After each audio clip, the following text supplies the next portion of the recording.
43 సంవత్సరాల సినీ జీవితం ఎన్ని ఇబ్బందులు పడి ఉంటారు, ఎన్నిసార్లు లేసుంటారు.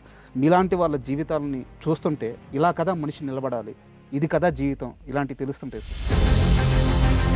మీకు ఇన్నేళ్ల ప్రయాణం తర్వాత ఇండస్ట్రీలో ఎవరి మీదైనా కానీ లేదా ఏ అంశం మీదైనా కానీ కంప్లైంట్స్ ఉన్నాయా? ఫేట్ మీద మాత్రం ఉంది. మీరు చేస్తున్న మనం సైతం కానీ సాయం కంటే కూడా మనిషికి మనిషిగా గౌరవం ఇవ్వడం, ఈ థాట్ ప్రాసెస్ అసలు ఎప్పుడు మొదలైంది, ఎక్కడ మొదలైంది? మన ఇండస్ట్రీలో ఎక్కడైనా సరే ఒక పెళ్లి జరిగినా ఒక చావు జరిగినా ఫస్ట్ 10 ఫోన్లు వెళ్తే ఒక ఫోన్ నాకు వస్తుంది. సార్ చేయాలి, సర్వీస్ చేయాలనే తపన మనం సైతం అన్నది ఎవ్రీ మంత్. కాదంబరి కిరణ్ ఒక్కడే ఎందుకు చేయాలి, అతన్ని మనం ఎందుకు సపోర్ట్ చేయాలనుకునే వాళ్ళు లేరా ఇండస్ట్రీలో? ఉంటే అది వాళ్ళ hi, welcome to my show. Cinema ఇండస్ట్రీలో ఉండే ఒక నటుడిని ఎలా పరిచయం చేయాలి, అతను జీవితంలో సంపాదించుకున్న స్టార్డమ్ను, క్రేజ్ను, ఆస్తిను, ఫ్యాన్స్ను వీటిని కొలమానంగా తీసుకొని అతన్ని పరిచయం చేయాలి. అయితే ఈరోజు నాతో ఉన్న గెస్ట్ గురించి మీకు పరిచయం చేసేటప్పుడు ఇవన్నీ ఆయన జీవితంలో ఉన్న ఆయన మనుషులను సంపాదించుకున్నాడు, మనుషులకు సంబంధించిన మనిషి అయ్యాడు, మట్టి మనిషి అయ్యాడు. కుళ్ళు కుతంత్రాలు రాజకీయాలతో నిండిపోయిన సినిమా ఇండస్ట్రీలో ఒక స్వచ్ఛమైన మనిషిగా తనకంటూ తను ఒక గుర్తింపు దక్కించుకున్నాడు. ఆయనే కాదంబరి కిరణ్ గారు. ఈరోజు ఆయన మనతో ఉన్నారు. ఆయన అడిగి ఆయన సినీ విశేషాలు, అలాగే సేవపరంగా ఆయన చేస్తున్న పనులు అన్నిటి గురించి తెలుసుకుందాం. హాయ్ సార్, నమస్తే. నమస్తే నాన్న. అయితే ఒక్కడే అని కాదు, అలా అలా ఉన్న కొంతమందిలో సార్ నేను ఒకనంతే. సార్ అంటే ఏం లేదు సార్, ఇప్పుడు చాలాసార్లు న్యూస్ పేపర్లు చూస్తూ ఉంటాము. ఇంటర్ విద్యార్థి మార్కులు రాలేదని మృతి, 10th ఫెయిల్ అయ్యాడని మృతి, లవ్లో ఫెయిల్ అయ్యాడని మృతి, లాస్ వచ్చిన దంపతులు చనిపోవడం. అలాంటప్పుడు మీలాంటి వాళ్ళ జీవితాలు చూస్తుంటే సార్ ఎన్నిసార్లు పడ్డారు సార్ మీరు, ఎన్నిసార్లు లేచారు. ఎస్, మీరు చూడని కష్టం లేదు, మీరు చూడని సక్సెస్ లేదు. 43 నుంచి 45 సంవత్సరాలు, సారీ నెంబర్ కరెక్ట్గా అటు ఇటు అయితే 42 దాటుతుంది. 43 సంవత్సరాల సినీ జీవితం ఎన్ని ఇబ్బందులు పడి ఉంటారు, ఎన్నిసార్లు లేసుంటారు. మీలాంటి వాళ్ళ జీవితాలని చూస్తుంటే ఇలా కదా మనిషి నిలబడాలి, ఇది కదా జీవితం, ఇలాంటివి తెలుస్తుంటాయి సార్. అండ్ ఇంటర్వ్యూ స్టార్ట్ చేసే ముందు యాక్చువల్గా నా క్వశ్చనరీలో ఈ క్వశ్చన్స్ లేవు. ఇప్పుడు ఇక్కడికి వచ్చి చూసిన తర్వాత ఇంటి పక్కన చుట్టూ చెట్లు, ఒక చిన్న తోట చేసేసారు. అటు సైడ్ చూస్తే ఏమో పక్షుల కోసం ఆహారం పెట్టారు, నీళ్లు పెట్టారు, కొర్రళ్ళు. ఏం సార్ అసలు ఫస్ట్ ఈ జీవన శైలి గురించి చెప్పండి. ఇది యాక్చువల్గా దాదాపు ఒక 22 సంవత్సరాల క్రితం మార్క్ చేసుకున్నాం, నాకు ఈ ప్లేస్ కావాలి అని. చిన్న టాట్లాట్ అనమాట ఇది, కామన్ ఏరియా. ఇక్కడ కన్స్ట్రక్షన్ చేయం. గ్రీనరీ గురించి మా దీంట్లో చిత్రపూర్ కాలనీలో ఈ టాట్లాట్లో అప్పటి నుంచి నా కళ. ఇది నా పల్లెటూరు, అది నా ఇల్లు. పిల్లల కోసం, నా భార్య కోసం, నా జీవితం కోసం, నా ప్రొఫెషన్ కోసం, ఆ సిటీ ఇక్కడ నా జీవితం అని. ఇక్కడే వీటితోటే నన్ను చూస్తే నేను వచ్చిన వెంటనే పిచ్చుకలు వస్తాయి. నా చిన్నప్పటి నుంచి ఉండే వాతావరణం కంటే రాను రాను పిచ్చుకలన్నీ వెళ్ళిపోయినాయి. అవును సార్. బట్ ఈ కాంపౌండ్లో రోజుకి 200 పైన వస్తాయి. బా, నేను పొద్దుట లేచి బ్రష్ చేసుకుని కిందకు వచ్చానంటే ఫస్ట్ వాటికి ఫుడ్ పెట్టి వాటర్ పెట్టిన తర్వాతనే వాకింగ్కి వెళ్తా. ఎంత ఎర్లీగా షూటింగ్ ఉంటే అంత ఎర్లీగానే ఆ పనులు. బట్ ఆ పని మాత్రం నేను వచ్చినప్పటికి వెయిటింగ్లు ఉంటాయి సార్. లేట్ అయితే కిటికీ దగ్గర అరుస్తాయి వచ్చి.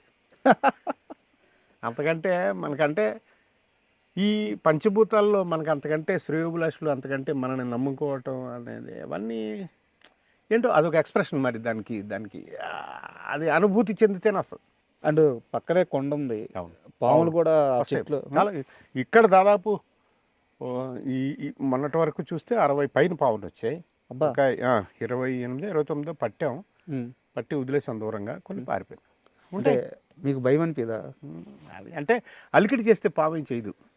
అలికిడి చేస్తే వెళ్ళిపోతాయి పాపం. మన అలికిడి అంటే మనకంటే ఎక్కువ రెట్టింపు భయం వాటికి. పాము విషయం అని ఇప్పుడు మీరు వచ్చిన గేట్లో సార్ ఒకరోజు మధ్యాహ్నం ఇప్పుడు టక్మన్ లోపలికి వచ్చాను.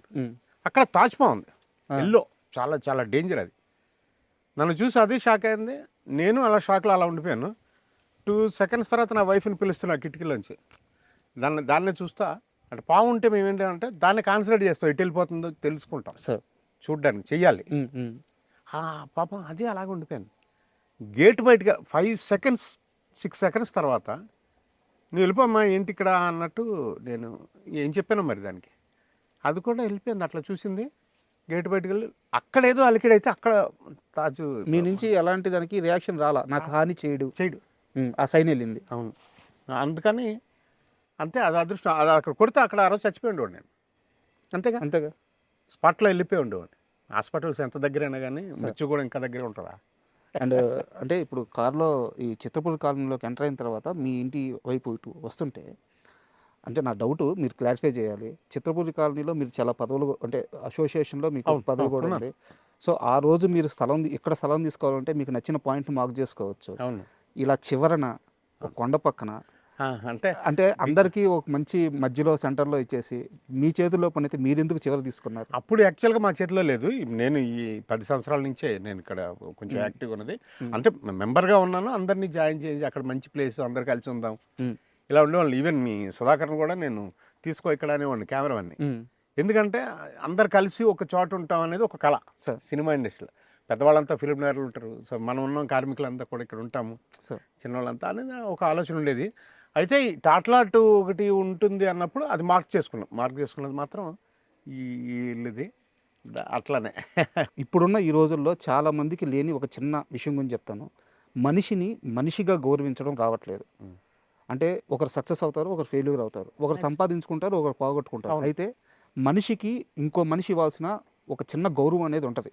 అది ఈ రోజుల్లో ఉండట్లేదు. ఇప్పుడు మా టీం వచ్చింది, మీతో ఎప్పుడో 25 ఏళ్ల క్రితం పనిచేసిన మనిషి కనిపించాడు మీకు.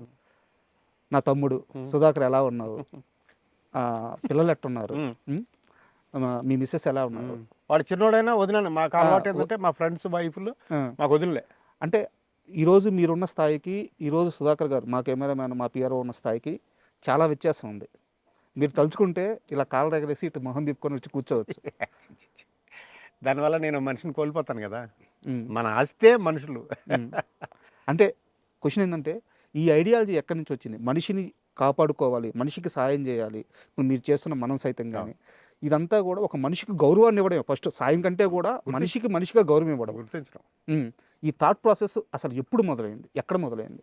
అంటే మొదలు అనేది ఆలోచన మొదటి నుంచి ఉన్నదే. సినిమా ఇండస్ట్రీలో నేను అంటే ఎన్ని దెబ్బలు ఎంతమంది తగులుతాయో అన్ని దెబ్బలు నా ఒక్కడిగా తగిలినాయి సార్. నేను పడ్డాను. షర్ట్ వెనకాల అన్నీ కూడా రక్తపు మరకలు ఉంటాయి, గుర్తులు. బట్ దానికి నేను వెరవలా. ఒకనొక రోజు కూర్చొని చూస్తే హైదరాబాద్లో తెలుగు ఛానల్ అనేది ఉండేది కాదు సార్. దూరదర్శన్ ఒకటేగా మాకు. దూరదర్శన్ కూడా 83 సెప్టెంబర్ 25th స్టార్ట్ అయింది సార్. అంతకుముందు నాటకం. అవును.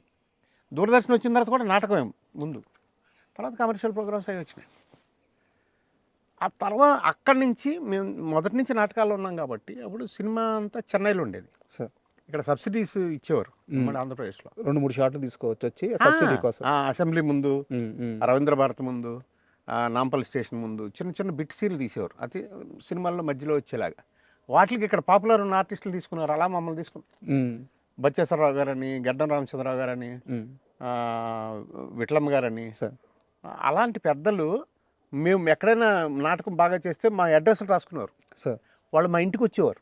ఓకే, ఫోన్లు కమ్యూనికేషన్ ఏడ వచ్చి మీకు పలానా షూటింగ్ ఉంటుంది మీరు రావాలి అట్లా. అలా అక్కడి నుంచి స్టార్ట్ అయిన మేము ఛానల్స్ వచ్చినప్పటికీ నాకు అదే జీవితం కదా, ఆలోచన ఇందులోనే ఉండాలని కదా. నేను చిన్నపాటి పనులు కూడా చేశాను జర్నలిస్ట్గా, బట్ జర్నలిస్ట్గా కాదు, రిపోర్టర్గా. బట్ అది వదిలేసిన తర్వాత హైదరాబాద్లో కొత్తగా ఛానల్ రావటం మొదలైంది. వచ్చిన ప్రతి ఛానల్లో నేను ఓన్గా సీరియల్ కానీ ప్రోగ్రామ్ కానీ చేశాను సార్. చేసిన ప్రతి ప్రోగ్రామ్కి డబ్బులు ఎగ్గొట్టారు. నాకు డబ్బులు ఎగ్గొట్టారు. వాళ్ళు ఏమనుకుంటారు, ఫైనల్ సెటిల్మెంట్ అని రాయి, ఇక నీకు 2 రూపీస్ ఇవ్వాలి, 25 NP ఇస్తా రాయి. ఆ 25 NPA తీసుకోవడానికి బాత్రూంలోకి వెళ్ళి ఏడ్చేసి కళ్ళు తుడుచుకొని వచ్చేసి చాలే సార్ అని ఫైనల్ సెటిల్మెంట్.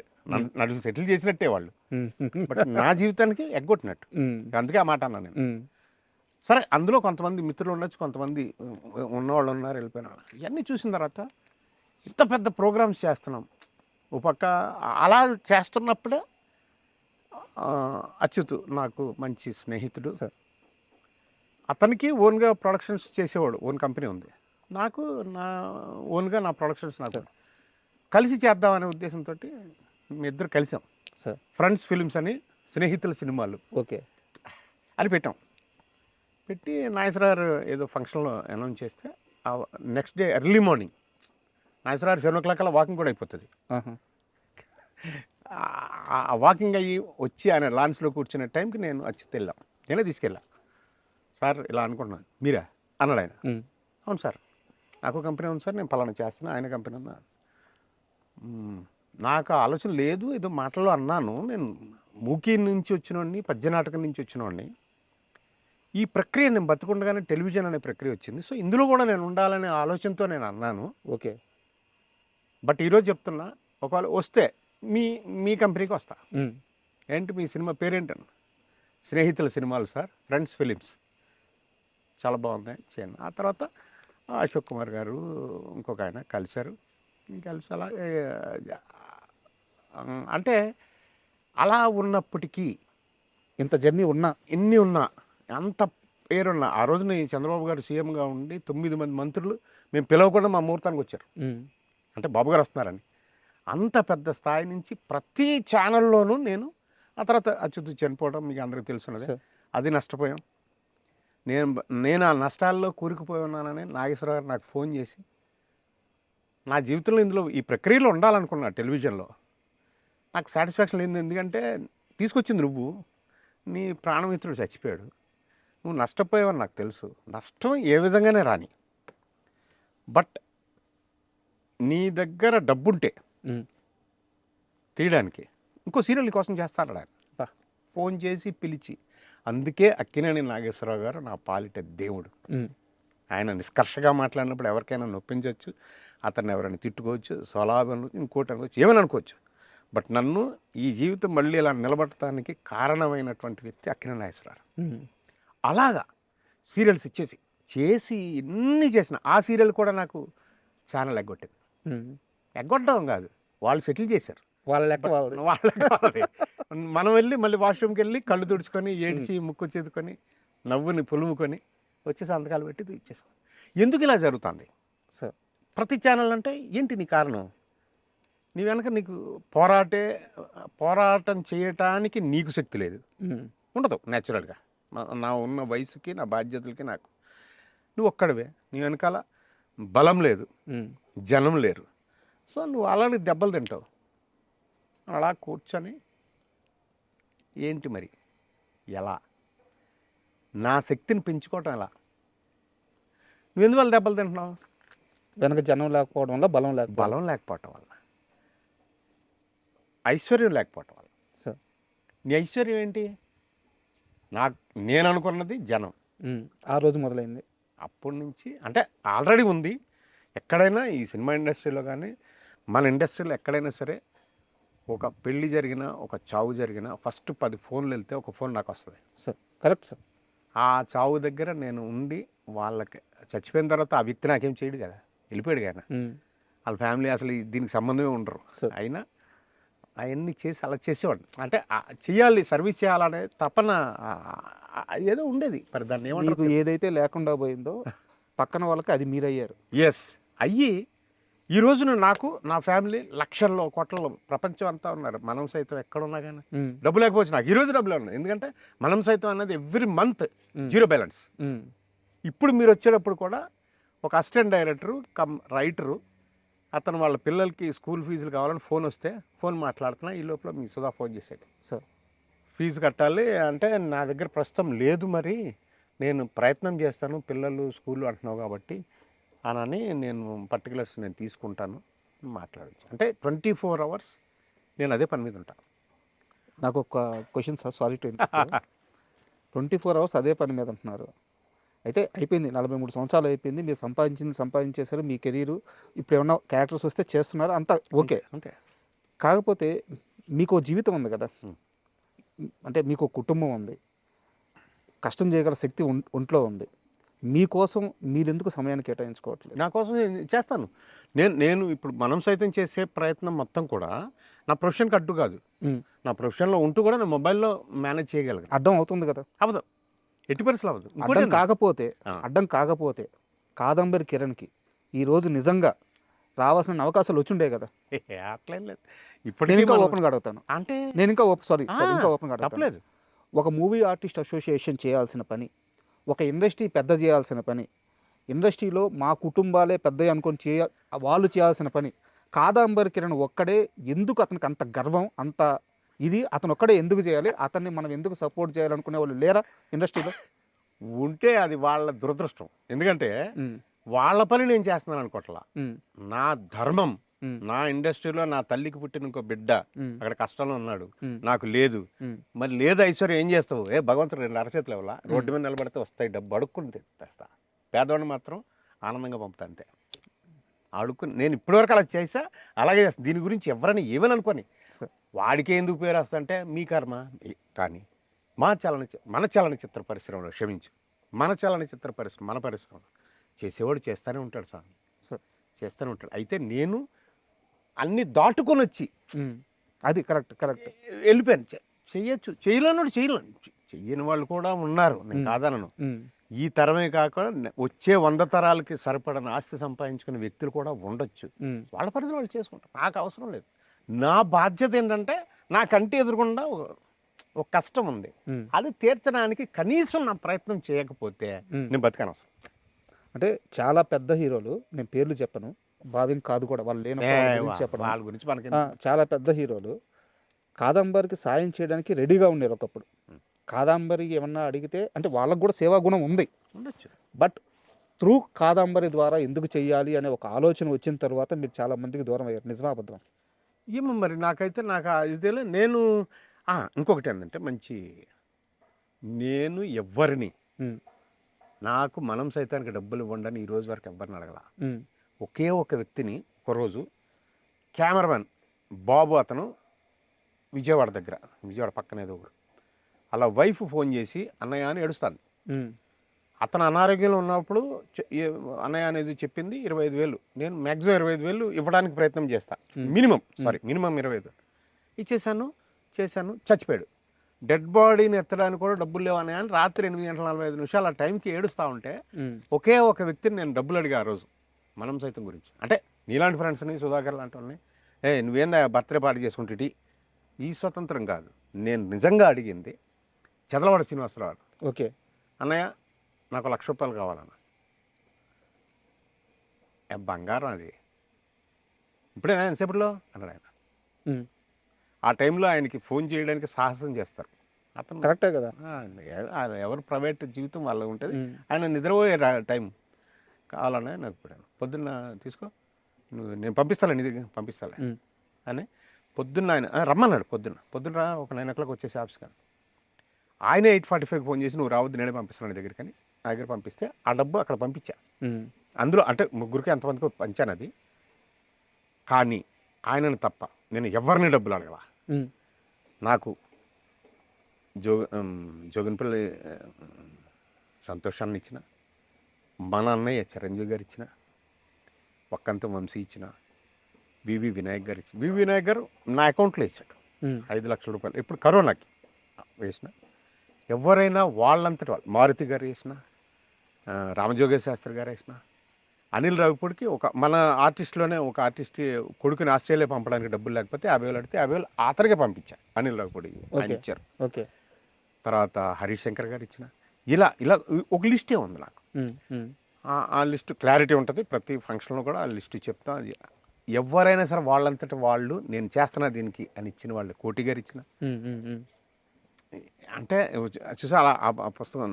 అంటే నాకు ఇంకోటి ఏంటంటే అసలు ఏమాత్రం పరిచయం లేని రామ్ నామగిరి అని యూకేలో ఒక స్నేహితుడు ఉంటాడు. ఓకే, ఒక శ్రేయోభిలాషి, స్నేహితుడు కాదు, నాకు ఆయన పరిచయం లేడు. కలిసి చేయకుండా కూడా తీసుకోవాలి, ఇప్పటివరకు కలవలేదు మీ ఇద్దరు. ఆయన ఇప్పటివరకు ఈ 7-8 సంవత్సరాల్లో ₹5,00,000 పంపించాడు.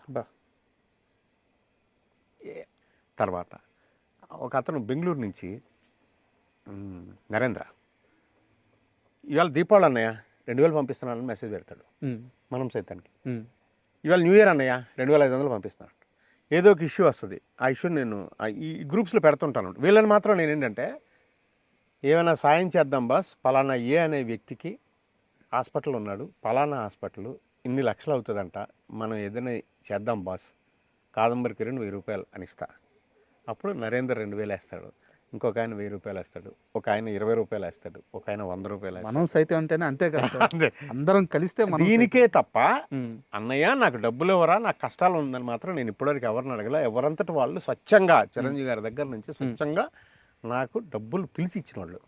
మనం సైతం గురించి కొన్ని క్వశ్చన్స్ ఉన్నాయి సార్. అయితే మనం కాస్త వేరే టాపిక్ మాట్లాడుకుందాం. దానికంటే ముందు ఒక స్ట్రైట్ క్వశ్చన్ అడుగుతాను. మూవీ ఆర్టిస్ట్ అసోసియేషన్ అని చెప్పి అక్కడ అంతమంది ఈసీ మెంబర్స్ ఉంటారు, స్ట్రెచ్చర్గా ఒక్కొక్క పొజిషన్ ఉంటుంది, పెద్ద పెద్ద వాళ్ళు ఉంటారు. ఆ మూవీ ఆర్టిస్ట్ అసోసియేషన్లో కూడా డబ్బులు అవకతవకలు జరుగుతున్నాయని చెప్పి చాలాసార్లు అలిగేషన్స్ చాలామంది చేశారు. అది పక్కన పెడితే ఒక్క మనిషి ఇంతమందిని కలుపుకొని ఇన్ని లక్షల రూపాయలు టర్న్ ఓవర్ చేస్తున్నారు, ఇన్ని వందల మందికి సహాయం చేస్తున్నారు. ఏ రోజు కాదంబరి కిరణ్ ఈ రూపాయి తినేసాడని ఇప్పటిదాకా ఒక్క నెగిటివ్ మార్కు లేదు, ఒక్క విమర్శ లేదు. ఎలా మెయింటైన్ చేస్తున్నారు? అంటే మనం మనం స్వచ్ఛంగా చేయటమే దాన్ని మెయింటైన్ చేయటం, అంతకంటే ఇంకా లేదు. మంచి నాకు చేసేటప్పుడు కూడా విమర్శలు నాకు ఉంటాయి కదా. ఇద్దరు సీఏలు ఉన్నారన్న. ఓకే. ఇద్దరు వాళ్ళు చిన్న కుర్ర నీలాగా చిన్న వయసులో వాళ్ళు. ఏ రోజు వాళ్ళకి చెప్పకుండా ఇది యాక్సెప్ట్ చేయను నేను. నేను ఏదైనా సరే అన్న నాకు ఇలా కావాలంటే విరాళం ఎంత ఇస్తారో ఇవ్వండి, దట్స్ ఆల్. అదే వాళ్ళు మెయింటైన్ చేస్తారు. వాళ్ళు ఎవ్రీ ఇయర్ వాళ్ళు చూసి వాళ్ళే డబ్బులు వేస్తుంటారు మనం సైతుల్లో. అన్న ఒక 1000 రూపాయలు వేస్తున్నాను అన్నయ్య, అన్న 2000 వేస్తున్నాను అన్నయ్య అని. ఎందుకంటే వాళ్ళ అకౌంట్ వాళ్ళ దగ్గర ఎవ్రీ ఇది ఉంటుంది కదా, ఎవ్రీ మంత్ 2వ తారీఖు 3వ తారీఖు వాళ్ళకి అకౌంట్ వెళ్తుంది వాళ్ళకి, మనం సైతంది. సో ఆ క్లారిటీ మనకి ఎప్పుడైతే ఉందో, మనం ఎక్కడైతే తీసుకొని వస్తున్నామో, నేను నా ఫ్రెండ్స్ దగ్గర 10 రూపాయలు వాళ్ళు ఇస్తున్నప్పుడు 10 మంది స్నేహితుల్లో 2-3 ఇవ్వచ్చు సార్. కానీ తీసుకున్న తర్వాత ప్రపంచం మొత్తానికి చెప్తాను, నేను పలానా వ్యక్తి 1000 రూపాయలు ఇచ్చాడు, పలానా వ్యక్తి 500 ఇచ్చాడు, పలానా వ్యక్తి 20 రూపాయలు ఇచ్చాడు. సో వాళ్ళు ఇన్స్పైర్ అవుతారని చెప్తాం మనం. నాకు 14 గ్రూపులు ఉన్నాయి మొత్తం మీ మనం సైతంలో. వీళ్ళందరి దగ్గర ఏంటంటే ఇచ్చేటప్పుడు పోస్ట్ చేస్తానన్నమాట, ఫలానా బెనిఫిషియర్ ఉన్నారు, అతనికి ఇలాగా బాధ ఉంది అని చెప్తా. ఇచ్చిన తర్వాత మాత్రం నా ఫేస్బుక్లో కానీ మనం సైతంలో నేను ఇచ్చానని చెప్తాను తప్ప ఇస్తున్నాను ఇవ్వబోతున్నానని వీడికి చెప్పను. ఎంత ఇస్తున్నాను, ఎప్పుడు ఇస్తున్నాను, యాక్సెప్ట్ చేసినప్పుడే చెప్తా. మిగిలిన వాళ్ళకి మాత్రం ఏం చేశాము, ఎంత చేశాము అని క్లియర్గా చెప్తా. పలానా రామారావు 100 రూపాయలు ఇచ్చాడు, పలానా సుబ్రహ్మణ్యం 20 రూపాయలు ఇచ్చాడు, క్లారిటీ చెప్తే అవును కరెక్ట్ కదా. వాళ్ళకి రిసీట్ ఎలా వెళ్తుందంటే వాళ్ళ ట్రాన్స్ఫర్ చేసిన ఐడితో పాటు వాళ్ళ ప్యాన్ నెంబర్తో పాటు ఇస్తాం receipt. Super. Even for 1 rupee also. 1 rupee receipt ఇవ్వటం ఇప్పుడు ఏంటంటే వాట్సాప్ ఇమీడియట్గా వాట్సాప్ చేసేస్తాం వాళ్ళకి. పోస్టర్లు కూడా యాక్సెప్ట్ చేయరు చాలామంది. వద్దండి మాకు రిసీట్ ఇచ్చారు, అసలు రిసీట్ అడిగేవాళ్ళు ఉంటారు. ఎందుకు ఇస్తున్నావు, నాకు ఇది కూడా వేస్ట్ కదా అంటారు. ఒక నమ్మకం ఉందిగా. అంతే అది దానికోసమే. Super sir. అండ్ ఇందాక మీరు అన్నారు సీరియల్స్ నేను చేసి చాలా నష్టపోయాను, బట్ ఓకే మీరు నిలబడ్డారు, అది వేరే విషయం. అయితే ఇక్కడ నా క్వశ్చన్ ఏంటంటే, ఒకానొక టైంలో కాదంబరి కిరణ్ దగ్గర ఉన్న ఆస్తి 98 లక్షల రూపాయల అప్పు. ఆల్మోస్ట్ రోడ్డు మీద నిలబడినోడు ఇంకా సేఫ్, రోడ్డు మీద నిలబడితే అప్పు ఉండదు, అంతకంటే దారుణం. ఆ స్టేజ్ నుంచి ఎలా నిలబడ్డారు? నాకు ఆ ప్రయాణం కావాలి. భగవంతుడే స్వామి మనకి మనం ధైర్యం, మన సపోర్ట్, మన ఫ్యామిలీ సపోర్ట్. నువ్వు ఏం డబ్బులు తేలేదని అడగరు, ఏం డబ్బులు తెచ్చావని అడగరు. కానీ కట్టాల్సిన వాళ్ళు బాధ్యతలు ఉంటాయి కదా, ఆ బాధ్యతలు ఎప్పుడు ఆగవు. దాన్ని విస్మరించకుండా ఉంటే మనం డిస్టర్బ్ చేసేవాళ్ళు లేరు, అది నా అదృష్టం. అంటే కాదు, నా డౌట్ ఏంటంటే తర్వాత ఎక్కువగా సినిమాలు చేశారా లేకుంటే ఇంకో ప్రొడక్షన్ చేశారా? ఏం చేసి? ప్రొడక్షన్ లేదు, సినిమాలు చేసి ఇప్పటికీ. అంటే నాతో పాటు ట్రావెల్ అయిన వాళ్ళు చాలా మంది ఇళ్లలో ఉండిపోయారు, చాలా మంది చచ్చిపోయారు. అయ్యో, నేను ఇంకా కేబుల్ తొక్కుతానే ఉన్నాగా. అవును, నాకు ఇంకా అవకాశాలు ఇస్తున్నారు. అవును, అంతే, దాంతో సాటిస్ఫైడ్ అంతే. మనం ఓవర్ నైట్ సూపర్ స్టార్ అయిపోవాలి, ఓవర్ నైట్ మనం ఏదో అయిపోవాలి, ఓవర్ నైట్ ఇన్ని కట్టలు తీసుకెళ్ళాలి నాకేం లేదు. ఈవేళ భగవంతుడు ఇచ్చాడా లేదా, నాకు అప్పు అయితే లేదు. ఏ రోజు భయపడలేదు సార్ అంత అప్పు? భయం మనం సైతం పెట్టక ముందు ఉండేది, ఉలిక్కుబడి లేవటాలు. ఎందుకంటే ఒక పక్క అచ్చు చచ్చిపోవటం ఇవన్నీ చూసిన తర్వాత బాధ్యతలు నెరవేర్చుకుంటాగానే ఏం పోతాం ఏంటి మనం ఎలాగనే టెన్షన్ ఉండేది. మనం సైతం తర్వాత పోతే ఏంటి, వాడు పోలే వీడు పోలే, నడుస్తూ చచ్చిపోయారుగా మన పక్కన కరోనాలో. సార్ మరి నువ్వు ఉన్నది ఎందుకు? ఉన్నంతకాలం నలుగురికి ఉపయోగపడితే మన ఎట్టి పరిస్థితుల్లో నా కష్టంలో ఉన్నవాడికి నాకేమైనా అయితే వీడు ఉంటాడు అనేది కావాలి. నాకేమైనా అయితే అంటే పోవటమేగా, పోయిన తర్వాత ఏమవుతుంది నీకు తెలుసా? సార్ వాడికి తెలియదుగా. అవును. కానీ వాడు పోయిన తర్వాత అంటే వాడికి ఏదైనా కష్టం ఉంటే వీడు ఉంటాడంట. ఆ నమ్మకం నిలబెట్టుకోవాలి.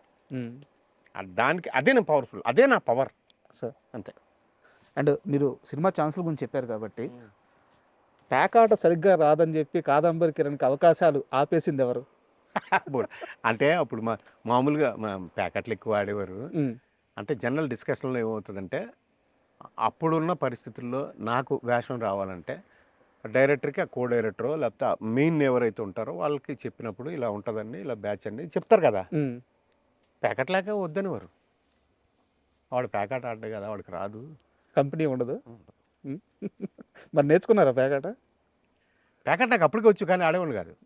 ఎందుకంటే నేను అందుకనే నేనేంటంటే అలాంటి వాటికి నేను వెళ్ళకుండా దీంట్లోకి వెళ్ళా సార్. అండ్ ఒక స్ట్రైట్ క్వశ్చన్ అడుగుతాను సార్. అంటే నేను మామూలుగా గెస్ట్ని అడిగేటప్పుడు మీ ఇష్టం చెప్తే చెప్పండి, లేకుంటే లేదు స్కిప్ చేద్దాం. ఏమీ లేవాలా? లేదు, నాకు మాత్రం ఈ క్వశ్చన్ ఖచ్చితంగా సమాధానం కావాలి. ఓకే.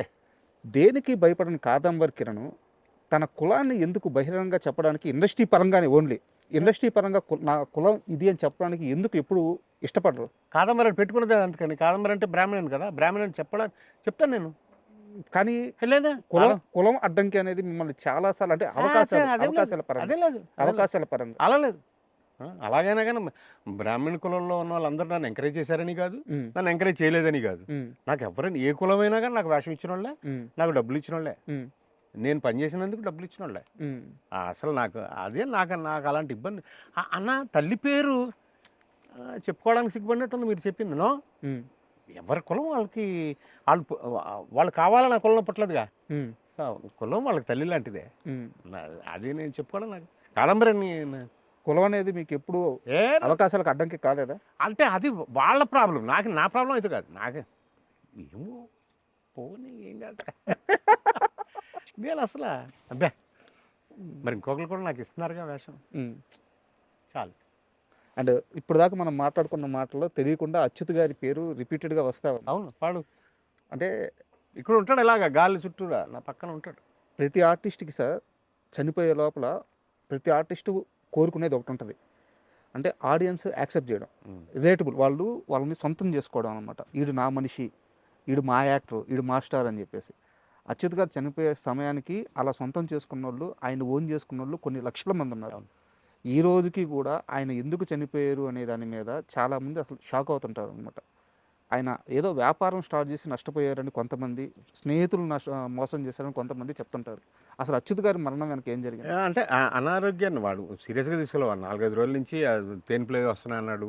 జెల్సులో ఏదో ఉంది, జెల్సులో అవి తాగేవాడు, తెచ్చుకొని ఏదో చేశాడు. Heart attack. ఫాదర్ కూడా అదే ఏజ్లో పోయారంట. కాదు సార్, అంతకు ముందు ఆయన ఇలా సఫర్ అవ్వడానికి ఏదో రీజన్ ఉంది?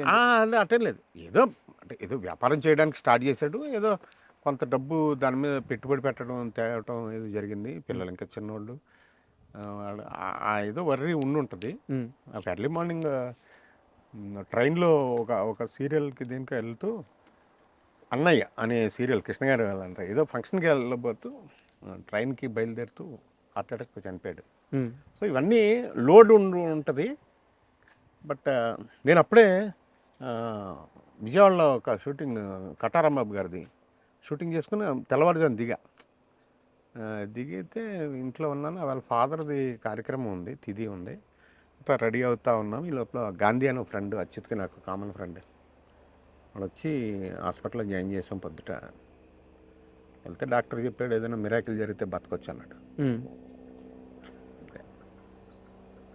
అంతే, అలా వాడికి ఏదో ఉన్నాయి పాపం మనకి. అంటే మీ కెరీర్ విషయానికి వస్తే సార్, నాకు తెలిసి బాబా పన్నీరు అనేది మీకు మొదటి బ్రేక్ అంతేనా? జంజాల గారు. అవును అవును. ఆ తరువాత మీరు డైరెక్టర్గా అయ్యే ఈ గ్యాప్ ఉంది కదా సార్, ఈ గ్యాప్లో ఎక్కడా కూడా ఒక పెద్ద రేంజ్కి ఒక పెద్ద సినిమా అంటే ఒక క్యారెక్టర్స్ కానీ లేకుంటే సపోర్టింగ్ లీడ్స్ కానీ పెద్ద స్థాయిలో చేసిన ఏవి కనిపించట్లేదు. అన్నీ నాకు తెలిసి చిన్న చిన్న ఆర్టిస్ట్ రోల్స్ మాత్రమే చేసుకుంటూ వెళ్ళిపోయారు. ఎందుకు ఆ సమయంలో మీకు అలాంటి పాత్రలు రాలేదు? ఫేట్, ఇట్ ఈస్ ఫేట్ అంతే, మన దురదృష్టం అంతే. అయితే నేను ఇంకో క్వశ్చన్ అడుగుతాను.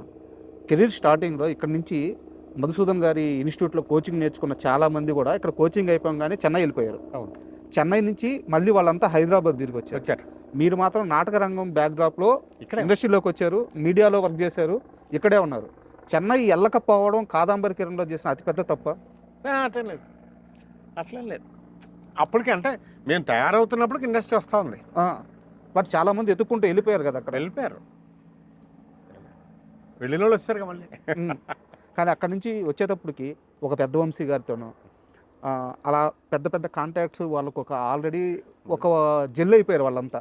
ఇక్కడ ఉండిపోయిన కాదంబరి కిరణ్ మాత్రం అలా జెల్ అవ్వడానికి ఆలస్యమైంది. అది పెద్ద సమస్య అయిపోయిందని అనుకోవచ్చా?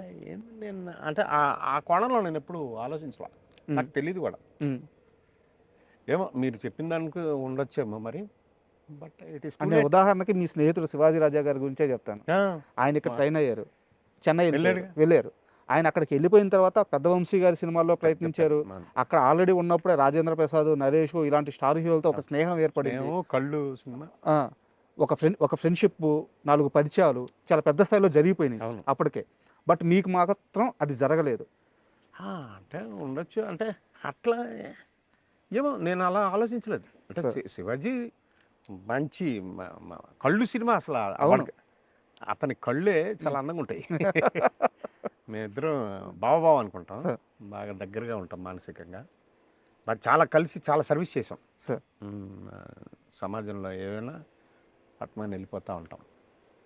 అతన్ని కుర్రాల రాజ్యం కూడా వన్ ఆఫ్ ది హీరోస్ ఆయన. అవును, శివాజీ, ఆనంద్, ఆలీ, శివాజీరాజు, చిన్న. అంటే మీరు కుర్రాల రాజ్యం ప్రస్తావన తీసుకొచ్చారు కాబట్టి ఒక క్వశ్చన్ సార్. కుర్రాల రాజ్యం సినిమా మీరు డైరెక్ట్ చేశారని చెప్పి ఇండస్ట్రీలో అందరికీ తెలుసు. అవును, కాకపోతే వికీపీడియాలో మాత్రం డైరెక్టర్గా వేరే పేరు ఉంది. అయ్యా, బోయపాటి కామేశ్వరరావు సంథింగ్ ఏదో పేరు. బోయపాటి కామేశ్వరరావు ఉందా? అది తప్పు మరి. అంటే బోయపాటి కామేశ్వరరావుది కుర్రాల రాజ్యం సినిమాకి 1 వీక్ తర్వాత ఒక సినిమా రిలీజ్ అయింది అతనిది. సార్ నాకు స్నేహితుడే అతను. బాగా మేము శ్రీమిత్ర చౌదరి గారు, అంజిబాబు, బోయపాటి కామేశ్వరరావు, నేను నలుగురు ఎక్కువగా స్నేహంగా ఉండేవాళ్ళం గణపతి కాంప్లెక్స్. బట్ మరి ఎందుకుందో తెలీదు. కుర్రాల రాజ్యం డైరెక్టర్ కాదంబరి కిరణ్, కుర్రాల రాజ్యం మ్యూజిక్ వందే మాత్రం శ్రీనివాస్. ఓకే, ఆ రెండు కూడా ఆ సినిమాలోనే బాలుగారు అబ్బాయిని ఫస్ట్ చరణ్ని ఇంట్రడ్యూస్ చేసాం సార్ సింగర్గా. సార్ బట్ అది తేడాగా ఉంది, మీకు ఒకసారి చెప్దామని చెప్పి. మరి ఎట్లా రెక్టిఫై చేయాలో తెలియదు నాకు. నేను మెయిల్ చేద్దాం వాళ్ళకంటే. సార్ అండ్ ఇందాక మీరు మాట్లాడుతూ ఇండస్ట్రీ ఇక్కడికి వచ్చి సబ్సిడీల కోసం కొన్ని షాట్లు తీసేది, తర్వాత కాలంలో అందరూ వచ్చేసారని చెప్పారు. నాకు స్ట్రైట్గా చెప్పండి, తెలుగు సినిమా ఇండస్ట్రీ చెన్నై నుంచి ఇక్కడికి రావడానికి ప్రధానమైన కారణం అంటే 1-2-3 పేర్లలో ఎవరి పేర్లు చెప్తారు మీరు? అంటే ఫస్ట్ నాగేశ్వరరావు గారు అక్కడ ఏదో ఇష్యూ తోటి వచ్చేసి ఇక్కడ అన్నపూర్ణ హోటల్లో దిగి నాతో సినిమా తీసే వాళ్ళందరూ ఇక్కడ రండి అని చెప్పేవారని అనేవారు. అంటే నేను నాగేశ్వరరావు గారు ఫ్యాన్ కాబట్టి అప్పటికే నేను అది మాత్రం గుర్తుందో ఏంటో నాకు తెలియదు. తర్వాత ఏంటంటే కృష్ణ గారి బ్రదర్సు వాళ్ళు కూడా బాగా, అంటే కృష్ణ గారి బ్రదర్స్ అంటే కృష్ణ గారే కదా, అంతేలే. కృష్ణ గారు స్టార్గా ఒక దీంట్లో ఉండేవారు ఏసీలో చుట్టూరా. వాళ్ళ బ్రదర్స్ హనుమంతరావు గారు, అశేష్ గారు బాగా వాళ్ళ ఫ్యామిలీలో అంతా అలా చేసేవారు.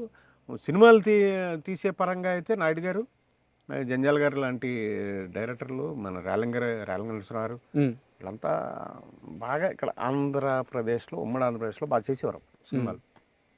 అలా నాగేశ్వరరావు గారిది ఎక్కువ.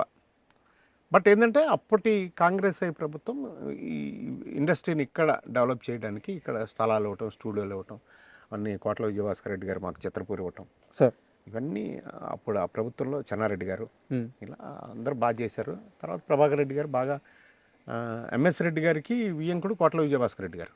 సో ఎంఎస్ రెడ్డి గారు, ప్రభాకర్ రెడ్డి గారు బాగా ఫ్రెండ్స్, డైరెక్టరు రైటరు స్నేహము కలిసి ఒక టీం లాగా ఉండేవారు. సో ఎంఎస్ రెడ్డి గారి ద్వారా ప్రభాకర్ రెడ్డి గారు చిత్రపూరికి బాగా సహాయం చేసి 67 ఎకరాలు ఇప్పించారు. ఇంకోట్లు ఇదే ఈ మనం ఉన్న ఈ మట్టి వాళ్ళ భిక్ష. సార్ అండ్ కాదంబరి కిరణ్ ఇప్పుడు దాకా చాలామంది హీరోలతో లేదా చాలామంది హీరోల సినిమాల్లో యాక్ట్ చేసి ఉండొచ్చు, చాలా చాలా క్యారెక్టర్స్ చేసి ఉండొచ్చు. మీకు ఈ హీరో నాకు చాలా కంఫర్ట్గా ఉంటాడు, అంటే ఏదో సెట్కి వెళ్ళినట్టు ఉండదు, నా ఇంటికి వెళ్ళినట్టు ఉంటుంది అని చెప్పేసి అలా మీరు చెప్పుకునే హీరోలు అంటే ఎంతమంది ఉన్నారు? అట్లేం లేదండి. ఈ సినిమా ఇండస్ట్రీలో హీరోల దగ్గర ముఖ్యంగా మీరు ఎంత మీ పద్ధతిలో, మీ బౌండరీస్లో మీరుంటే మీరు ఎంత దగ్గరగా ఉంటారు. అంతే. నేను ఎవరి దగ్గరైనా కంఫర్టబుల్గా ఉంటాను, ఎవరి దగ్గరైనా నా పరిధిలో నేను ఉంటాను కాబట్టి నాకు అసలు ఏ ఇబ్బంది లేదు. ఎవరైనా నాకు ప్రేమగా చక్కగా చాలా హ్యాపీగా ఉంటారు. మహేష్ బాబు గారి దగ్గర ఎక్కువ అంటే ఆయన చుట్టుపక్కల క్యారెక్టర్స్ చేస్తున్నప్పుడు ఉండే మజా ఆయన బాగా ఎక్కువ సరదాగా, ఎందుకంటే ఆయన కూడా పార్టిసిపేట్ చేస్తాడు ఆ కామెడీ దీంట్లో, ఎంటర్టైన్మెంట్ దీంట్లో, డిస్కషన్లా మాటలా చేసుకుని కొంచెం అంటే నేను దూరంగా ఉండాలని ఉండడు ఆయన. ఉంటే దూరంగా ఉంటాడు. కేరళలో ఉన్నాడంటే ఓకే, ఇక్కడ ఉన్నాడంటే మాత్రం అందరితో అలాగే. కలిసి అలాగే పవన్ కళ్యాణ్ గారు భీమ్లా నాయక్ దాదాపు 30 రోజులు ఎన్ని రోజులు చేశాను నేను. సార్ డైరెక్టర్ గారు, తర్వాత త్రివిక్రమ్ సార్, వీళ్ళంతా వీళ్ళ వల్ల. అయితే ఎప్పుడు నన్ను జనం మనిషి అని కూడా ఆయన పవన్ కళ్యాణ్ గారు జనం మనిషి, అతనికి కాఫీ తెప్పించిన, కాఫీ అంటే ఇష్టమని అట్లా. అంటే మన పరిధిలో మనం ఉన్నంత వరకు ఆ హీరోల దగ్గర మనం చాలా హాయిగా ఉంటాం. అది ఎన్టీఆర్ కూడా చిన్నప్పటి నుంచి ఎన్టీఆర్ బాగా సార్ అనే ఉన్నాడు, ఇప్పటికీ అదే అలాగే ఉంటారు. చిన్నప్పటి నుంచి తెలుసా నాకు అంటే రాజా ఉండేవాడుగా సార్, ఎన్టీఆర్ గారు బాబాయ్ రాజా, నీడ సినిమా హీరో సార్. అతను మాకు స్నేహితుడు. అతను తర్వాత లెటర్ ఆఫ్ ఎక్కువ టెలివిజన్లో ఎక్కువ ఉన్నాడు అతను. తర్వాత మనిషిగా కూడా స్నేహితుడు నాకు బాగా. ఓకే. సో అతని దగ్గర ఉన్నప్పుడు భామిని వదిన రాజా వైఫ్, ఆవిడ మన ఎన్టీఆర్ గారి మదర్కి చెల్లెలు, వాళ్ళ నలుగురు అనమాట. శాలిని, భామిని, యామిని, ఇట్లా నలుగురు సిస్టర్స్. సో వాళ్ళు ఏ ఫంక్షన్ ఉన్నా ఏమున్నా బాబు ఇక్కడికి వచ్చేవాడు. ఎన్టీఆర్ బాగా. ఆ తర్వాత ఏంటంటే రాజా చనిపోయినప్పుడు ఓ ఫండ్ రైజింగ్ కార్యక్రమంగా ఒకటి మన వాళ్ళు ఎవరు ఆర్గనైజ్ చేస్తే నేను దాన్ని ఆర్గనైజ్ చేశా. వాళ్ళంతా చేస్తే విజయవాడలో ఫంక్షన్ చేసాం. అక్కడ అవన్నీ అతనికి గుర్తులు అనమాట. ఓ జెన్యున్గా నాకు మా ఫ్యామిలీకి ఏదో ఇబ్బంది వస్తే ఇలా చేశాడు ఇతను అనేది ఒక ఇంప్రెషన్ నాకు నా మీద. అలా ఆ గౌరవం, ఆ ప్రేమ. చిన్నప్పుడు ఎలా ఉండేవారు సార్? అంటే చాలా మంది చెప్పారు విపరీతమైన అల్లరని. చిన్నప్పుడు పిల్లలు అల్లరిగానే ఉంటారుగా. ఇంకా బాగా ఏంటంటే స్పిరిట్ బాగా యాక్టివ్గా ఉండేవాడు, ఓవర్ యాక్టివ్. అదే అతను నిలబెట్టింది, అదే అతను ఇప్పటికీ ఫ్యాన్ ఫాలోయింగ్. అది సార్ ఒక్క మనిషి ప్రపంచాన్ని వెళ్తున్నాడు అంటే మామూలు విషయం కాదు కదా. ఆ స్పిరిట్స్ అన్నీ వర్కౌట్ అవుతాయి. మీకు ఇన్నేళ్ళ ప్రయాణం తర్వాత ఇండస్ట్రీలో ఎవరి మీదైనా కానీ లేదా ఏ అంశం మీదైనా కానీ కంప్లైంట్స్ ఉన్నాయా? ఎవరి మీద ఫేట్ మీద మాత్రం ఉంది. బాసు 27 మంది నా దగ్గర అసిస్టెంట్లుగా పనిచేసిన వాళ్ళు డైరెక్టర్లు అయ్యారు సార్. నేను ఎవరి దగ్గరికి వెళ్ళను. వాళ్ళు గుర్తుపెట్టుకుని అన్నయ్య అంటారు. ఒకళ్ళిద్దరే సార్ అంటారు, వీళ్ళందరూ అన్నయ్య అంటారు. అన్నయ్య నీకు ఇందులో వేషం ఉందన్నా ఓకే, వాడే పలకపోయినా ఓకే. మనం మాత్రం వాడు వీడు అనం. డార్లింగ్ అంటే ఫస్ట్ మీరే కదా స్టార్ట్ చేసింది డార్లింగ్. వాళ్ళని స్టార్ట్ చేసి నేను మన దగ్గర పిల్లలు పెద్దవాళ్ళు అవుతుంటే ఒరే అనలేము, కొత్తగా పిల్లలు. అది కృతకం, అలా బతకవలసిన అవసరం లేదు. అవును. సార్ అని పిల్లవటం ఏంటి, మన దగ్గర అసిస్టెంట్గా చేసిన పిల్లల్ని అంటే మర్యాద కాదు బాబు. ఇప్పుడు ఏంటంటే బాబు అంటే అయిపోయి. ప్రభాస్ గారితో ఎప్పుడైనా డిస్కస్ చేస్తారా ఈ ఓడ్ నాది, మీరు దీన్ని బ్రాండ్ చేసేసారని? ఏమన్నారు ప్రభాస్ గారు? అది చంటిగాడు, అదే పూరిదే సినిమా, చంటిగాడు బుజ్జిగాడు సినిమాలో ఎరా బాజీ ఏం చేస్తున్నారు నువ్వు, ఏం చేస్తున్నావు, సినిమా పెడుతున్నావు. ఆ తర్వాత కూడా 2-3 ఫంక్షన్స్లో మా ఇద్దరి డైలాగ్ డెలివరీ ఎలా ఉంటుంది అనేది ఆయనే ఎక్కువ ఇది చేస్తాడు. చాలా ఆయన కూడా ఈయనే తలసాని గారి పాప మ్యారేజ్కి కార్డు ఇవ్వడానికి వెళ్ళినప్పుడు ఇవన్నీ జ్ఞాపకం చేశాడు. ఆ తర్వాత పెద్దగా కలవలేదు, నేను 1-2 ఫంక్షన్స్లో కలిసాను అంతే. నేను జనరల్గా కలవను సార్. అంటే కావాలని వెళ్ళి కలవటం అనేది అవసరం లేదు. నేను ఇంటర్వ్యూ కోసం ప్రిపేర్ అవుతా కొన్ని దగ్గరలో చూసాను సార్, అంటే అది కరెక్టో కాదు మీరు చెప్పండి. ఒక ఆశ్రమం మాత్రం పెట్టాలి, అది కాదంబరి కిరణ్కి బలంగా మిగిలిపోయిన ఒకే ఒక్క అంశం, దాన్ని మాత్రం చెయ్యాలి అని చెప్పి బలంగా నిర్ణయించుకోండి. సో అయ్యే మార్గాలు ఏం కనిపిస్తున్నాయి మీకు దగ్గరలో? మార్గాలంటే ఇంతకుముందు టీఆర్ఎస్ ప్రభుత్వంలో ప్రభుత్వం ఏదైనా స్థలం ఇస్తుందేమో అని నాకు ఇందాక పేర్లలో లైన్ కిరణ్ గారు ఒకటి చెప్పాను. లైన్ కిరణ్ గారు, ఇలాంటి శ్రీమిత్ర అంజబాబు గారు, శ్రీమిత్ర చౌదరి గారు, ఇలాంటి వాళ్ళు, శ్రీనాథ్ అని కుర్రా శ్రీనాథ్, ఇలాంటి వాళ్ళు నువ్వు స్థలం ఏదైనా తెచ్చుకో, మిగిలిన అన్నీ మనం ఇన్ఫ్రాస్ట్రక్చర్ అంతా కూడా చేయొచ్చు అని చెప్పారు. నాకు 3 ఎకరాల్లో ఒక ఆశ్రమం కట్టాలని నా కోరిక. అదేంటంటే పెద్ద తోటగా పెంచగలదు, ఇప్పుడు నాటచ్చు. పెద్ద పెద్ద చెట్లు కూడా స్పాట్లో మనం పెట్టేయచ్చు, తీసుకొచ్చి. అలా చేసి గ్లాస్ రూమ్స్లో పేషెంట్ని పెట్టి చుట్టూరా, అంటే వాడికి ప్రపంచం కనిపించేలాగా ఆ చెట్టు మీద పక్షిని వాటర్ వాకింగ్ ట్రాక్ లాగా పెట్టి, ఒక వాటర్ పాండ్ లాగా పెట్టి ఇస్తే, అంటే మనిషి తను బతుకున్నానని తెలియాలంటే ప్రకృతిని చూస్తూ ఉండాలి. పక్షిని, చెట్టుని, నీటిని, ఆకాశాన్ని, భూమిని చూస్తూ ఉంటే పంచభూతాలు తనకు సపోర్ట్ ఉంటాయి. ఇప్పుడు కోటాను కోట్లు సంపాదించి ఉండొచ్చు తను జీవితం అంతా కష్టపడి, ఎవరి కోసం? వారసుల కోసం. వాళ్ళంతా విదేశాల్లోనూ వేరే వ్యాపారాల్లోనూ ఉన్నప్పుడు ఒంటరిగా తన అదృష్టవంతుడైతే తన స్పౌజ్ కూడా ఉండిపోతారు అలా ఇళ్లలో అనాథల్లా. వాళ్ళని దత్తత చేసుకోవాలని నా కోరిక. వాళ్ళు బతికినంత వరకు చచ్చిపోతూ ఉంటారు, ఎవరు లేక, ఏమీ లేక, డబ్బు ఉండొచ్చు. వాళ్ళని తీసుకొచ్చి దత్తత తీసుకొని ఈ ఆశ్రమంలో పెడితే అక్కడ అనాథాశ్రమం, వృద్ధాశ్రమం, జనతా ఆసుపత్రి కలిసి పెట్టాలని నా ధ్యేయం. అది నేను బతుకున్నంత వరకు అది చేస్తానని. సో అప్పుడు చేయలేకపోయా. కనీసం ఇప్పుడు రేవంత్ రెడ్డి గారి ప్రభుత్వంలో, రేవంత్ రెడ్డి గారి నిర్దేశకత్వంలో ఏదైనా జరుగుతుందేమో అని ఆశ. అప్రోచ్ అయ్యారా? అవుతూ ఉన్నా. కొంతమంది మధ్యలో పెద్దలు కూడా ఉన్నారు, వాళ్ళు కూడా చేస్తా అన్నారు. ఈ మధ్యలో కూడా ప్రైవేట్గా కొంతమంది ఇస్తానని కూడా అన్నారు. బట్ ఒక ఫ్రెండ్, ఒక లింగారెడ్డి గారని సూర్యాపేట దగ్గర ఇస్తా అన్నారు యాక్చువల్గా. అయితే నేను ఆశపడ్డాను 3 ఎకరాలు ఉంటుంది అని. అక్కడికి వెళ్తే ఒక 1/2 ఎకరా ఎంతో ఉంది అది అక్కడ. సో ఆయన నాకు ఇవ్వడానికి దానికి అంటే వర్కౌట్ అవట్లా. నా ఏదో ఒకటి స్టార్ట్ చేయటం కాదు కదా, దాన్ని ఒకసారి చేస్తే ఆ వ్యక్తిని మళ్ళీ మన జీవితాన్ని ఇచ్చినట్టే కదా. వ్యక్తిని మనం తీసుకున్నాం అంటే వాళ్ళ అంతం వరకు కూడా మనం కాపాడాలి సార్. అంతే కదా, బాధ్యత తీసుకుని పూర్తిగా తీసుకోవాలి. అలాగే అంచేత ఇది చేయాలంటే మళ్ళీ ప్రభుత్వమే చేయాలి కదా. అంత ఇప్పుడు ఇంత పెరిగిపోయిన ఈ విలువలకి, స్థలాలకి, సో ప్రభుత్వం చేస్తుందనే ఒక నమ్మకం. ఒక రేవంత్ రెడ్డి గారు కానీ, ఒక శ్రీధర్ బాబు గారు కానీ, భట్టి గారు కానీ, మా దిల్ రాజు గారు కానీ, ఇలాగా ఏవో ఆశలు ఉన్నాయి, జరగచ్చు. అంటే మీరు ఇందాక మంచి మాట అన్నారు, నేను డబ్బులు ఇస్తుంటే వాడి ఫోటో ఎందుకు అని ఎవరో కొంతమంది మీరే అలాంటి వాళ్ళ వల్ల తప్ప, లేకపోతే అలాంటి ఆలోచనలు తప్ప, లేకపోతే పెద్దవాళ్ళు వస్తే ఎంతసేపు అది సార్. బట్ ఎవరికాళ్ళకి చేయాలని ఉండొచ్చు, ఏమో అవుతుంది. అది అయిన తర్వాతనే నేను ఇక్కడ నుంచి కదిలేది, లేదా కాదన్నా. ఎందుకంటే నేను ఇప్పటికీ మనది ఒక హీరో శివాజీ ఒకరోజు 5 లక్షలు పంపించాడు కరోనాలో. అంతకుముందు వివి వినాయక్ గారు 5 లక్షలు పంపించారు, పనిచేసాం. ఆయన ఒక వీడియో కూడా పెట్టారు, నాకు డబ్బులు పంపుతూ నా అకౌంట్లో వేస్తూ, ఎవరైనా నిజంగా అవసరం ఉంటే కాదంబరి దగ్గరికి వెళ్ళండి, నిత్యావసరాలకి నేను ఒక 5 లక్షలు వేలేసాను, అవి ఉన్నంత వరకు ఆయన చేస్తాడు అని రాయల్గా ఇచ్చారు ఆయన వినాయక్, వివి వినాయక్. శివాజీ అప్పుడు అంతకుముందు 1 లక్ష రూపాయలు పంపించాడు. శివాజీ రాజేనా? శివాజీ, హీరో శివాజీ. అతను మన దగ్గర పెరిగిన సోల్. అది నన్ను అన్నయ్య అనుకుంటూ అతని ఇంటర్వ్యూలో కూడా చెప్తాడు, పని ఇచ్చాడు, అన్నం పెట్టాడు అని చెప్తాడు. ఆ ప్రేమ ఈ రోజుకి అలాగే మా ఇద్దరి మధ్యలో ఆ రిలేషన్ అలాగే ఉంటుంది. చేస్తే నేను దీన్ని ఏదో ఒకటి చెయ్యాలి.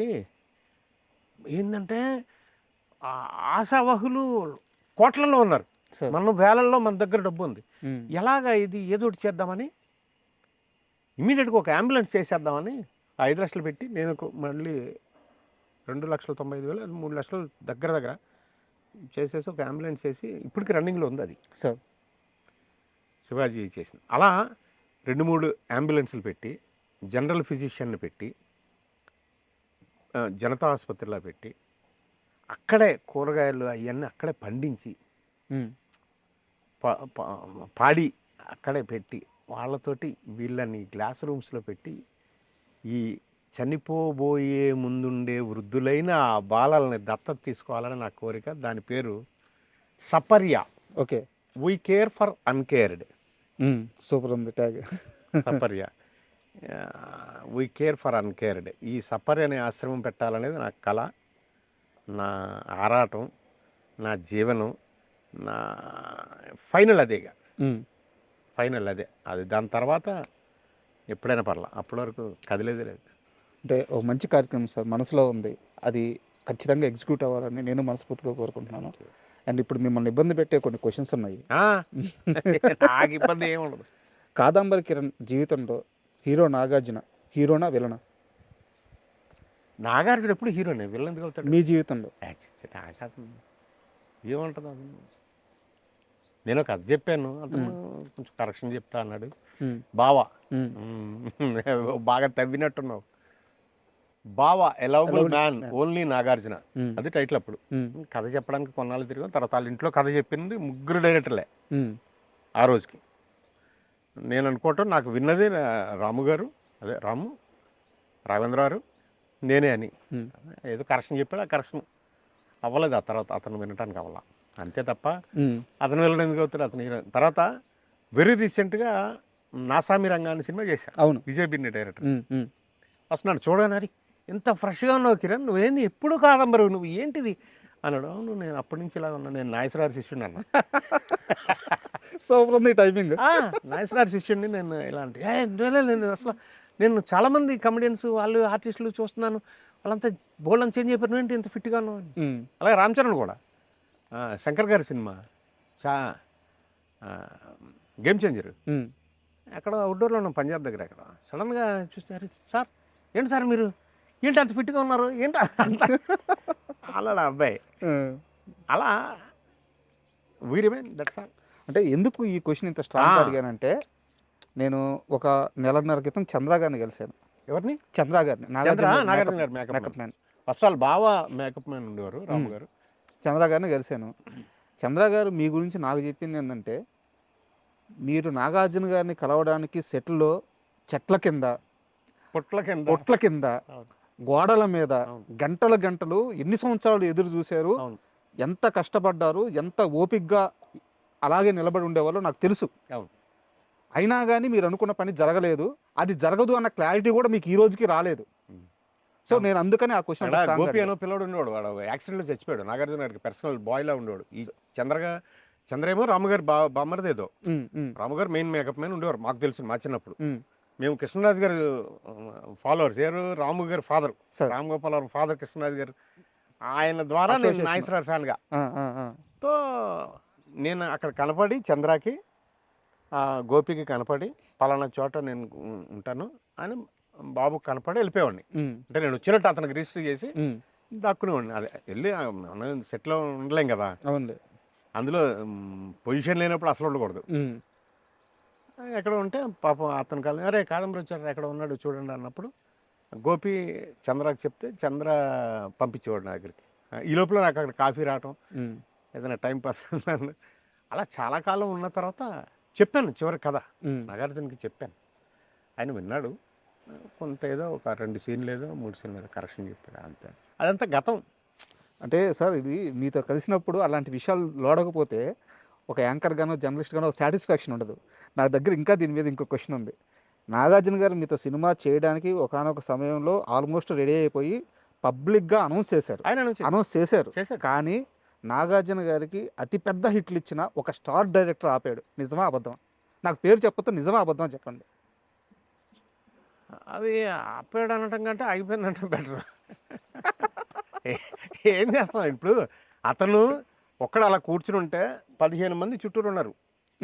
సార్ దత్ గారు ఉన్నారు, రామారావు గారు, కేఎస్ రామారావు ఉన్నారు, మణిశంకర్ గారు ఉన్నారు, శివలం కృష్ణప్రసాద్ గారు ఉన్నారు, గోపాల్ రెడ్డి గారు ఉన్నారు, కేఎల్ నారాయణ గారు ఉన్నారు. ఇంతమంది చుట్టూరు అందరు ఉంటే ఒక్క నిమిషం ఉండండి మీకు ఒక అనౌన్స్మెంట్ చెప్తాను, ఓ సినిమా ఇస్తున్నాను అని చంద్ర ఎక్కడ ఉన్నాడు కాదమ్మనంటే పలానా చోట పిలిచారు. పిలిస్తే నేను బాబు చిన్నబాబు అనేవాడు. చిన్నబాబు ఏంటి నాగార్జున పిల్ల అని ఉన్నాను. మాకేంటి చిన్నబాబు అని నాశరాలు ఎలా పిలుస్తారు అలా ఉండేది. ఏంటి సినిమా అంటే మన టైటిల్ ఏంటి, నేను ఈయనకి పల్లెటూరు బ్యాక్డ్రాప్లో సినిమా చేస్తున్నాను, ఇతనికి ఇచ్చాను సినిమా, టైటిల్ చెప్పంటే బావా లవబుల్ మ్యాన్ ఓన్లీ నాగార్జున అన్నా నేను. మ్మ్. అందరు క్లాసులు మ్మ్. అంటే అన్నీ మన ఫేట్లు కూడా ఉంటాయి పాపం వాళ్ళని అనుకునే ఉపయోగం. ఆ రోజు చేస్తే ఒకలా, చేయకపోతే ఇలా. అంతే. అలా ఎన్నో జరిగింది. చాలా రిలయబుల్ సోర్స్ నుంచి తెలుసుకున్నాను, అందుకని అడిగాను. లేదు ఫ్యాక్ట్. ఇప్పుడు నేను నా శిష్యులు కూడా అందరు కృష్ణానగర్లోనే ఉండేవారు, నేను అక్కడ ఉండేవాడిని. మ్మ్. కానీ కృష్ణానగర్లోనే ఉండి వీళ్ళందరితో టీలు తాగుతూ వీళ్ళందరితో కథలు చెప్పుకుంటూ ఆ బావ అనే సినిమాకి కూడా పోసాని గారి దగ్గర నుంచి జలదంకి సుధాకర్ గారు ఇలాంటి దాదాపు 19-20 మంది రైటర్లు నాకు హెల్ప్ చేశారు. మ్మ్. నాకు హెల్ప్ చేశారు. అంటే వాళ్ళు పోసాని గారు ఏమనేవారు తెలుసా, నువ్వు 4 to 5 కానీ 5 to 6 కానీ 1 hour రాగలుగుతావు అనేవారు. పోసాని దగ్గరికి వెళ్ళిపోయాను. నాకు అంటే స్నేహితులు వీళ్ళంతా. సార్ వెళ్ళిపోయి అన్న ఈ సీన్ ఇలా అనుకుంటున్నాను, ఇలా దాన్ని కరెక్షన్ చేసి దీని తర్వాత ఇలా చేయాలి, ఇలా చెప్పారు. ఆదిత్య గారు అని చనిపోయారు, ఆయన బాలచంద్ర గారి శిష్యుడు, డైరెక్టర్ కూడా. ఈ ప్రశ్నకు బదులేదు ఇలాంటి సినిమాలు ఆయన దగ్గర కూడా వెళ్ళిపోయాడు. ఆయన ఈవినింగ్ టైమ్స్ ఇచ్చేవారు నాకు, 5 to 6 కానీ 7 to 8. ఎంతోమంది రైటర్స్ అలా కూర్చొని కాబోయే డైరెక్టర్లు అయి దెబ్బతిన్న డైరెక్టర్లు, లేకపోతే నా స్నేహితులైన డైరెక్టర్లు, మన దేవిప్రసాద్ కానీ, అల్లాని శ్రీధర్ కానీ, శ్యామ్ అనే పిల్లడు చచ్చిపోయాడు డైరెక్టర్గా కూడా, అతను కానీ, కత్తి అనే సినిమా తీశాడు మళ్ళీ ఆయన కానీ, వీళ్ళందరూ స్నేహితులు నాకు. వాళ్ళందరితోనూ డిస్కషన్లో ఉండేవాడిని. యోగి, ఎంతోమంది. ఆ కథకి అప్పట్లో 3-4 కథలు చేసుకున్నా. ఆ 4 కథలకి వాళ్ళందరి సహకారం. మరుదురాజా గారు కానీ, మరుదురాజా గారితో ఒక కథ చేసి ఒక హీరోయిన్, 9 మంది కమెడియన్స్, రమకృష్ణ గారు అక్కడికి ఎక్కడికో వెళ్ళి కథ చెప్పాం. ఒంగోలు ఎక్కడికి వెళ్ళాం, అక్కడికి వెళ్ళి కథ చెప్పొచ్చాను నేను, భరణి గారు, ఆయన మన మరుదురాజా గారు, ఆవిడతో చేయాలి. అప్పుడే పెళ్ళి ఉన్నాయి. అప్పుడు వాళ్ళకి నేను వాళ్ళ ఫ్యామిలీ, వాళ్ళ ఫాదరు, మదరు, వాళ్ళ సిస్టర్ వాళ్ళందరూ కూడా బాగా అభిమానించేవారు నన్ను, సార్ రమకృష్ణ గారు వాళ్ళు. అలాగే సౌందర్య గారు బ్రదర్ అమరు, వాళ్ళిద్దరి దగ్గర కూడా బాగా దగ్గరగా ఉండేవాడిని సార్. ఏంటో అవన్నీ కుదరలేదు, ఎందుకో చాలా ప్రయత్నాలు చేశారు. తెలుసు మీ ప్రయాణం అంతా తెలుసుకొని వచ్చారు సార్. చేశారు, చాలా ప్రయత్నాలు చేశారు. అలాగే బాబు మోహన్ గారి కొడుకుతో కూడా, బాబుమోహన్ గారి అబ్బాయితో కూడా సినిమా అనుకున్నాం, ఆయనతో తిరిగాను. మన బ్రహ్మానందం గారితో సినిమా అనుకున్నాం, సిటీ లైట్స్ సైలెంట్ మూవీ అనుకున్నాం. ఎందుకంటే నేను సైలెంట్ది ఒకటి పూరి స్క్రిప్ట్ చేశాడు, ఇద్దరు స్క్రిప్ట్ చేసాం. మాటలు అతను అదే స్క్రీన్ ప్లే అతను చేశాడు, నేను డైరెక్ట్ చేశా. ఒకటి బడి తాతాజీ అని చనిపోయాడు ఒక ఆర్టిస్ట్, అతనితోటి సైలెంట్ 45 minutes టెలిఫిల్మ్ చేసాం. చాలా పెద్ద పేరు అప్పుడు అది. ఆ ఉదయం అని ఒక వ్యక్తి చనిపోతాడు అనమాట, కోమాలోకి వెళ్ళిపోయి 70 సంవత్సరాల తర్వాత లేస్తాడు. ఓకే, లేచిన తర్వాత ఎలా ఉంటుంది అప్పుడు పరిస్థితి అండి. అది బాగా అంటే ఇక్కడ ఏదో శ్మశానం ఉండేది కదండి, ఇప్పుడు లేదండి, అంత డెడ్ బాడీలు అంతా కూడా అలా కాల్చేది, బూడిద పంపిస్తుంటారు. అలా అని అప్పుడే పోస్ట్లో ఒక బూడిద రావటం, వీడి తమ్ముడు ఎక్కడ అమెరికాలో చచ్చిపోయాడు అంటాం. దీంట్లో 1 minute అలా వచ్చిందంటే ఇప్పుడు అంతే బటన్ నొక్కితే వచ్చేస్తున్నాయని. ఏంటంటో రాసాం, ఏంటో ఫ్యూచర్ ఎలా ఉంటుంది అని అప్రోచ్ అయితే ఉంది సార్. కానీ ఎందుకో చాలా వరకు మెటీరియలైజ్ అవ్వలేదు. నాయుడు గారు నాకు సూపర్ బ్రదర్స్ అవును అనౌన్స్ చేశారు, ఆయనే చేశారు. నాయుడు గారి స్టూడియోలో అప్పుడు నేను డైరెక్ట్ చేసిన సినిమా కుర్రాల రాజ్యం షూటింగ్ చేస్తుంటే ఒక సెట్ వేసాం. ఆ సెట్లో చేస్తుంటే ఆయన వచ్చి, నీకు సినిమా ఇస్తున్నాను, తొందరగా ఇది ఫినిష్ చేసుకుని వచ్చేసాయి అని ఆయన టైటిల్ చెప్పారు, సూపర్ హీరోస్, సూపర్ బ్రదర్స్. అప్పుడు కుదరలేదు. అంటే తర్వాత ఎలమంచల సాయిబాబు గారు సార్, ఆయన తెలుసుకోవాలి అసలు. ఆయన ఆఫీసు ఒకటి ఓపెన్ చేసి డైరెక్టర్స్ రూమ్ అని, నా రూమ్లో డైరెక్టర్స్ స్పెషల్ అని ఆ రూమ్ పెట్టి ప్రతి ఒక్కటి ఫారెన్ నుంచి తెప్పించిన పెన్ను, ప్యాడ్, పేపర్, ఇంకోటి చైర్ అంత బాగా చేశాడు ఎలమంచల సాయిబాబు. మీకు 5,000 అడ్వాన్స్ ఇచ్చింది ఆయన? 50,000 5,000 ఇచ్చింది Sunrise Movies. Okay, Suresh Kumar అన్న. ఓకే, ఈయన 50,000 ఇచ్చారు ఆ రోజు. ఇంకొక ఆయన ఒక 50,000 ఇచ్చారు, కానీ ఆ చెక్ ఇచ్చారు, అది అవ్వలేదు. ఆ చెక్ ఇప్పటికీ అలాగ ఉంది. రాజ్కుమార్ అని చనిపోయారు ఆయన. అంతే. అండ్ చిరంజీవి గారి విషయానికి వస్తే, నా దగ్గర ఒకటే ఒక క్వశ్చన్ ఉంది. అది కూడా మీరు మాట్లాడిన ప్రస్తావనే, మీరు తీసుకొచ్చిన ప్రస్తావనే వేరే ఇంటర్వ్యూలో. అదే స్ట్రైట్గా అడుగుతాను. చిరంజీవి గారికి, కాదంబరి కిరణ్ గారికి ఇప్పుడు టర్మ్స్ ఎలా ఉన్నాయి?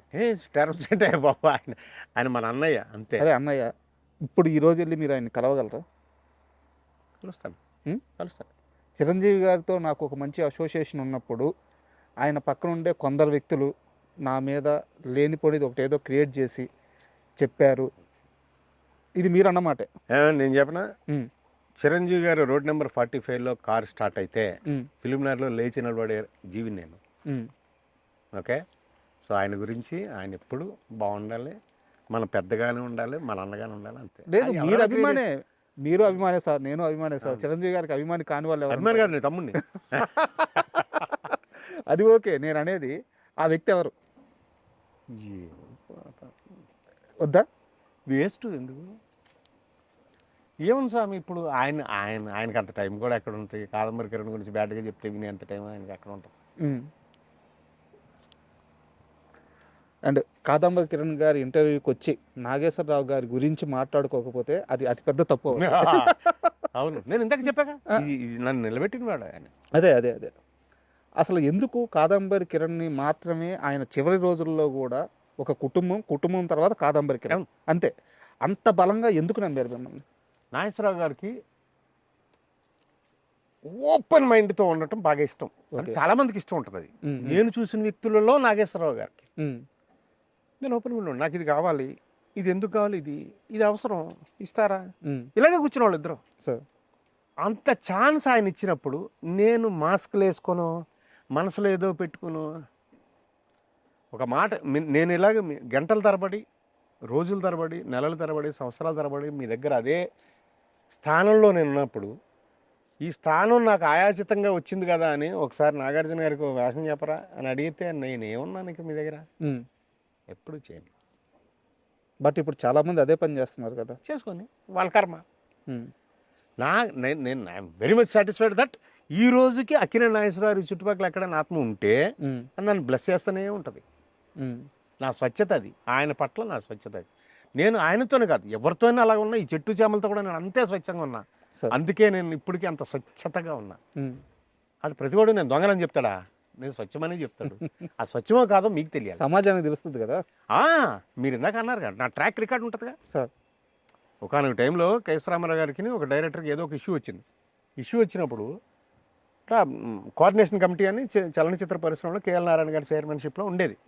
ప్రతి సంవత్సరం కూడా, ప్రతి టర్మ్లో కూడా నాకు మెంబర్షిప్ ఉంటుంది. అందులో నన్ను కూడా వాళ్ళు పిక్ చేస్తారు సార్.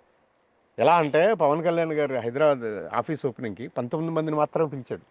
అందులో నేను ఒక గెస్ట్.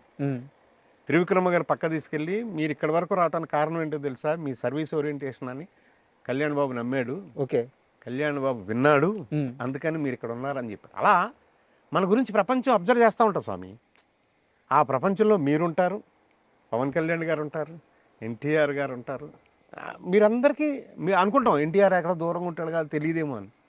మిమ్మల్ని ఈ పంచభూతాలతో పాటు మన పెద్దవాళ్ళు కూడా అందరు గమనిస్తూనే ఉంటారు, చరిత్ర గమనిస్తూనే ఉంటారు. అప్పుడే మీ ట్రాక్ వెళ్తారు. సార్ మీరు మనుషుల్ని చూశారు, సమాజాన్ని చూశారు, అన్నీ మీకు తెలుసు. ఆ ధైర్యంతో అడుగుతున్నాను. ఇప్పుడు చాలామంది అంటే ఆయన ఫ్యాన్స్ చాలామంది చెప్తున్న మాట ఏంటంటే, మా అన్న ఖచ్చితంగా పొలిటికల్ ఎంట్రీ ఉంటుంది అని చెప్పి జూనియర్ ఎన్టీఆర్ గురించి ఫ్యాన్స్ అంతా బలంగా నమ్ముతున్నారు. మీకు సంబంధం లేని ప్రశ్న, అయినా మీకున్న అవగాహనతో చెప్పండి, ఆయన ఒకవేళ వస్తే పరిస్థితి ఎలా ఉంటుంది? రావటానికి ఆయన రావటం అనేది ఆయనకి హక్కు కదా. ఆయన క్రౌడ్ పుల్లర్ కదా, కాబట్టి ఆయనకు అవకాశం ఉంది. ఉంటే కానీ ఏమన్నా ఎన్ని చూడలేదు మనం చరిత్రలు. రామారావు పార్టీ పెట్టినప్పుడు కూడా మేము పనిచేసాం 83కి. అట్లా అంతే, రావాలా అరే ఏముంది అనుకుంటాం, స్పేస్ లేదని. ఎవరి స్పేస్ వాళ్ళదే. అండ్ నాగేశ్వరరావు గారి విషయానికి వస్తే మనం మాట్లాడుకుంటూ ఇటు వచ్చేసాము. ఆయన చివరి రోజుల్లో చాలామంది ఆర్టిస్టులు వచ్చేవారంట ఆయన చూడడానికి, బట్ వాళ్ళు ఎవరిని కలవరిచ్చేవారు కాదు. అవును, ఎందువల్ల? ఆయనకి ఏంటంటే తనని చూసి ఏడిస్తే తన ఆయుష్ తగ్గిపోద్దని ఫీలింగ్, ఆ భయం అని స్టార్ట్ అవుతుందేమో అని. ఆయన ఇక్కడ ఏదైతే ఉందో ఇక్కడ అదే ఉంటుంది ఆయనకి. అందువల్ల ఏడ్చేవాళ్ళు అంటే కన్నీరు ఆటోమేటిక్గా చాలామంది ఏడుస్తారు. అనారోగ్యంతో ఉన్నప్పుడు ఏడుస్తారు కదా. ఈయన అనారోగ్యం ఉందని ప్రపంచానికి చెప్పి ప్రెస్ మీట్ పెట్టి చెప్పారు కదా. నేనే ఏడ్చాను ప్రెస్ మీట్ చూస్తూ. అక్కడ ఆయన ఫోన్ చేశాడు, ఫోన్ చేసి నేను ఇలా అనౌన్స్ చేస్తున్నాను మీరు రండి అన్నాడు. పరిగెట్టుకుని అన్నపూర్ణ స్టూడియోకి వెళ్ళా. ఆ మనం గెటప్లోనే ఆయన ఉండి ఆయన ఫ్యామిలీ అంతా అలా నిలబడి ఉన్నారు. అనౌన్స్ చేస్తున్నాడు నేను చచ్చిపోతున్నాను, నాకు క్యాన్సర్ వచ్చిందని. నేను ఏడుస్తాను చుట్టూరు. బట్ ఆయన దగ్గరికి వెళ్ళినప్పుడు అవి ఉండకూడదు. అలా ఏడిస్తే నాకు అధైర్యం వస్తుంది. అధైర్యం వస్తే నేను చచ్చిపోయినట్టే. ఓకే. నాకు చావు దగ్గరికి వస్తుంది. చావు ఎవడైనా చచ్చిపోవాలి కదా, హ్యాపీగా పోదాం. ఇది ఆయన. ఆయనకి ఎప్పుడు ఏమనేవాడు అంటే, నేను ఏదో నిద్రలో నడుస్తూ హార్ట్ కదా, మనం హీరోలం కదా, ఇలా వెళ్తూ వెళ్తూ వెళ్ళిపోతాం అనేవాడు. పాపం. Okay. But he lived a long life and ఆయన జీవితాన్ని జీవించాడు. పూర్తి జీవితం సార్. నాలాంటి జీవుల్ని నిలబెట్టి కూడా. సూపర్. అంచేత అవి ఇప్పుడు నేనున్నాను. ఇప్పుడు నా జీవితం ఏదైతే ఉందో దానికి సంబంధించిన వాళ్ళందరికీ కూడా ఆయన ప్రాణం పోసినట్టు కదా. అంతే కదా. ఆ సీరియల్కి ఆ ఛానల్ డబ్బులు ఎగ్గొట్టి ఉండొచ్చు, బట్ నన్ను నిలబెట్టాడు ఆయన. ఆ సమయంలో పక్కన ఉన్నారు. మరి ఇప్పుడు ఒక సీరియల్ మట్టి మనిషి అనే సీరియల్ మేము ప్రొడక్షన్ చేసినప్పుడు ముందు ఒక 1 year నాకు కెరీర్ లేదు. పోయిన తర్వాత అసలు లేనే లేదు. నా దగ్గర డబ్బు లేదు. అలా నా ఫ్రెండ్స్ రుద్రరాజు రమేష్ అని వాళ్ళ మదర్ ఇచ్చారు డబ్బు. ఇంతే 2-3 దగ్గరికి వెళ్తే ఫైనల్గా అది వర్కౌట్ అయింది. అనసూయ గారు అని ఆవిడ ఇచ్చారు, అనసూయమ్మ సార్. అలా నిలబడ్డాం. ఆయనకి చెప్పాం మేము. నేను వాడిని తీసుకెళ్ళి రుద్రరాజు రమేష్ని సార్కి చూపించి, సార్ ఇతను ఏం డబ్బులు పెట్టట్లేదు, ఇతను కూడా దెబ్బతిని ఉన్నాడు కాబట్టి ఇతను ఇందులో పెట్టుకుంటున్నాను అని అశోక్ కుమార్ని. ఇతను డబ్బులు పెడుతున్నాడు సార్, ఇతను నా ఫ్రెండ్, నేను వీడు ఒరే ఫ్రెండ్స్, వీళ్ళ మదర్ ఇస్తున్నారు, ఇతనికి మీకు సంబంధం లేదు, ఇతనికి మీకు సంబంధం లేదు, వీళ్ళిద్దరికీ మీతో అసలు ఎటువంటి సంబంధం లేదు, నాకే సంబంధం, ఏదైనా సరే నేనే. అలాగే మా రుద్రరాజు రమేష్ కూడా మనం పని చేద్దాం, ఏదో రాసుకుందాం అన్నా నేను పేపర్ మీద అగ్రిమెంట్ లాగా రాసుకుందాం అంటే, ఏం రాసుకుందాం అంటే, మనం విడిపోతే ఎందువల్ల విడిపోతాం ఒకసారి రాసేసుకుందాం రా అన్నాడు. అది అగ్రిమెంటా? అంతకంటే ఏం కావాలి మనకి. వెళ్ళిపోయాను అంతే. సార్, మీరు ఇందాక మాట్లాడుతూ రామ్ గోపాల్ వర్మ గారి ప్రస్తావన తీసుకొచ్చారు. నాకు తెలిసింది ఏంటంటే, ఆయన డైరెక్టర్ కూడా కాకముందు యాక్చువల్గా వాళ్ళ నాన్నగారితో మీకు పరిచయం. అవును, కృష్ణరాజు గారు. బట్ ఆయన నేను డైరెక్టర్ అయినాక మీకు ఛాన్సులు ఇస్తానని చెప్పేవారట. అవును. ఏంది అంత నమ్మకం ఏందైంది? మొదటి నుంచి అతను అలాగే. నేను అంటే వాళ్ళ బ్యాచ్లో అతను కానీ కృష్ణవంశీ కానీ అందరూ కూడా అది ఎక్కువ సెల్ఫ్ కాన్ఫిడెన్స్ ఎక్కువ. దాన్ని కృష్ణవంశీ భాషలో చెప్పాలంటే గోరోజున అంటాడు మా తూర్పుగోదావరి. అలా అతను ఏంటంటే, నేను సినిమా తీస్తున్నా, నీకు వేషం ఇస్తా, నేను చేస్తా అని. అలాగే చాలా కాలం ఆ ట్రావెల్ వెళ్ళింది. తర్వాత అతను అలాగే ట్రాక్ వెళ్తామని మనం చేసుకున్నాం. అంటే మీరు అన్నమాటే అది నేను అసోసియేషన్ లేదు కాబట్టి నేను అనలేను. కానీ ఇప్పుడు ఆర్జీవి గారు కానీ, కృష్ణవంశీ గారు కానీ, పూరి జగన్నాథ్ గారు కానీ, తేజ కానీ, వీళ్ళందరికీ ఒక మొండి ధైర్యం ఉంటుంది. అది మొండి ధైర్యమో కాన్ఫిడెన్స్ అర్థం కాదు, కానీ వాళ్ళు తీసుకునే డెసిషన్లు మెరుపులాగా ఉంటాయి. మీరు చెప్పిన 4 పేర్లు కూడా టాలెంట్ బ్యాంక్స్. ఏంది అసలు ఆ స్కూల్లో ఏం జరగద్ది కాదండి, వాళ్ళంతా అక్కడ చేరారంట, అంత కష్టపడి కలిసి పనిచేశారండి. ఇప్పుడు మాకు షూటింగ్ అంటే ఎప్పుడు ఎన్ని గంటలు మొదలు పెడతాడు, ఎన్ని గంటలకు వదిలేస్తాడు అని తెలిసేది కాదు. Talent banks అనట. తేజానోడు కూడా ఎటువంటి కెమెరామెన్ ఎలాగే ఎంత డైరెక్టర్ అయిపోయి పెద్దోడు అయిపోయి, అలా కృష్ణవంశీ గారు అంటే గారు అనలేను కానీ నాకు మా డార్లింగ్. అలా ఈ రోజుకి మేము మాట్లాడుకుంటాం రెగ్యులర్గా. రాము గారితో నాకు పెద్ద ఇది లేదు, కానీ తేజ గారు కూడా తక్కువ మాట్లాడితే ఎప్పుడైనా మెసేజ్ పెడతాం. వంశీ మేము మాట్లాడుకుంటూ ఉంటాం. అండ్ మీకు సంబంధం లేని ప్రశ్న ఇంకోటి అడుగుతున్నాను. కృష్ణవంశీ గారు మీకు చాలా క్లోజ్ కాబట్టి నిన్న ఇదే ప్రశ్న మీ స్నేహితుడు శివాజీ రాజా గారిని కూడా అడిగాను, బట్ నాకు సమాధానం రాలేదు. అక్కడి నుంచి మీరు చెప్తారేమో చూద్దాం. కృష్ణవంశీ గారు, రవితేజ గారు వాళ్ళిద్దరూ ఎప్పటి నుంచి ట్రావెల్ అయ్యారో, ఎలాంటి సినిమాలు చేశారో, వాళ్ళ రిలేషన్ ఏందో ప్రత్యేకంగా చెప్పాల్సిన అవసరం లేదు. ఈ మధ్యకాలంలో కృష్ణవంశీ గారి దగ్గర ఒక 3-4 ఇంటర్వ్యూలో రవితేజ గారి పేరు ప్రస్తావిస్తే నెక్స్ట్ క్వశ్చన్, నెక్స్ట్ టాపిక్ అనేసారు. అసలు రవితేజ గారి గురించి మాట్లాడడానికి కూడా కృష్ణవంశీ గారు ఇష్టపడట్లేదు. దీనికి కారణం మీకు ఏమైనా తెలుసా? చెప్పే పని చెప్పండి. నిజంగా నాకు తెలియదు కానీ రవితేజ దగ్గర నేను ఇప్పుడు రెగ్యులర్గా సినిమాలు చేస్తూనే ఉన్నా. బట్ అతను మా పరిచయం అయినప్పుడు ఎలా ఉన్నాడు, ఎప్పుడు నేను వైవిఎస్ చౌదరి గోవిందా టైంలో, నిన్నే పెళ్ళాడుతా టైంలో వెళ్ళి అతను తీసుకొచ్చి కారులో వెళ్ళినప్పుడు అంత స్నేహంగా ఎలాగైతే ఉన్నాడో, ఇప్పుడు నేను షూటింగ్ చేస్తున్నప్పుడు కూడా అలాగే ఉన్నాడు రవితేజ గారు. ఆయన ఏం మార్పు రాలేదు. నేనైతే ఏం గమనించలేదు. మరి నా పట్ల అలాగే కృష్ణవంశీతో ఆ రోజు ఎలాగ ఉన్నామో ఈ రోజు అలాగే ఉన్నాం. వాళ్ళిద్దరికి వాళ్ళకి పెద్దగా ఏముంది బాండింగ్ అన్ని రోజులు ఒకేలాగా ఏముంటుంది స్నేహం అంతే. అంతకుముందు నాకు తెలుసుండదు. వాళ్ళిద్దరు కూడా మంచి టాలెంట్లు. ఏమో రవి అంటే నాకు అంటే నేను నా పరిధి వరకే ఉంటాను. నేను ఎప్పుడు ఏ హీరోతోనా సార్ ఎంత స్నేహితుడైనా కానీ నా దీని వరకే నేను ఉంటాను. అది దాటి నేను అసలు ఉండను కాబట్టి నాకేమైనా తెలియదు, ఏదో జరుగుంటుంది నాకు. సరే, ఇది మీకు సంబంధం లేని ప్రశ్న, మీకు తోచింది చెప్పారు. ఇప్పుడు నేను అడిగే ప్రశ్న మాత్రం మీకు సంబంధం ఉన్న ప్రశ్నే. మీ మనిషి గురించే, పూరి జగన్నాథ్ గారు. ఆయన ఒక తరానికి ఎలాంటి బ్లడ్ ఎక్కిచ్చారంటే ఆ బ్లడ్ మా బాడీలో పరిగెడుతుంటుంది. అవును. అలాంటి బ్లడ్ ఎక్కిచ్చారు సినిమాలతో. అలాంటి పూరి గారు ఈ మధ్యకాలంలో ఆయన రేంజ్ సక్సెస్ కొట్టట్లేదు. పూరి జగన్నాథ్ కెరీర్లో వెనకబడడానికి కారణం ఏంది? అసలు ఆయన లైఫ్లో ఏం జరుగుతుంది? ఆయన కంబ్యాక్ ఎలా ఉండబోతుంది మీకు తెలిసి? నాకైతే ఎటువంటి అంచనా లేదు. ఉమ్, అతనితో నేను కలవలేదు. ఉమ్, తమ్ముడు నాకు ఉమ్, నాకు బిడ్డలాగా.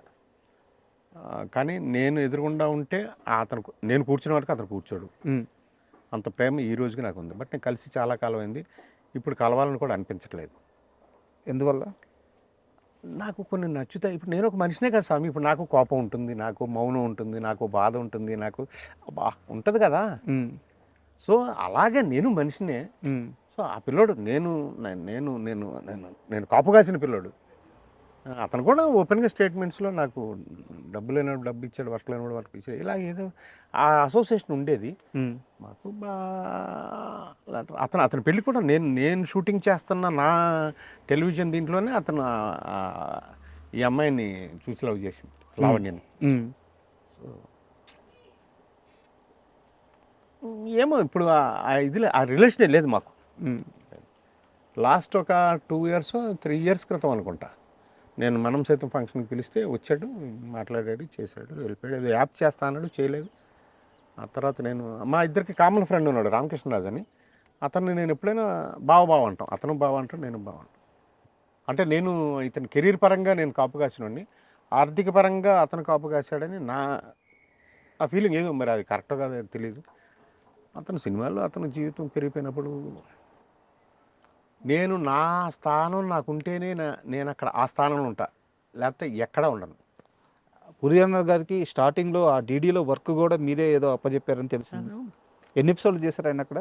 చేసాం చాలా, అంటే మేము చాలా చేసాం, చాలా రకాలు చేసాం. ఏంటో పొట్లాలు కట్టుకొని ఫుడ్ తీసుకుని వెళ్ళి చేసుకొని, అంటే మాకు లిమిటెడ్ బడ్జెట్ ఉండేది, ఉమ్. అదే చేసుకునే వాళ్ళం. చాలా చాలా చేసాం, చాలా రకాలైన ప్రయోగాలు చేసాం మేము. సార్, ఇప్పుడు మీ లైఫ్లో కల్లా మోస్ట్ కాంట్రవర్షియల్ టాపిక్ గురించి మాట్లాడుకుంటున్నాం. అంటే అది మీ లైఫ్కి సంబంధించింది కాదు, మీరు అక్కడ ఉన్నారు. మూవీ ఆర్టిస్ట్ అసోసియేషన్ గొడవలు మీరు ఉండాల్సి వచ్చింది, చాలామంది స్నేహాలను వదులుకోవాల్సి వచ్చింది. అలీతో ఇప్పుడు మీ రిలేషన్ ఎలా ఉంది?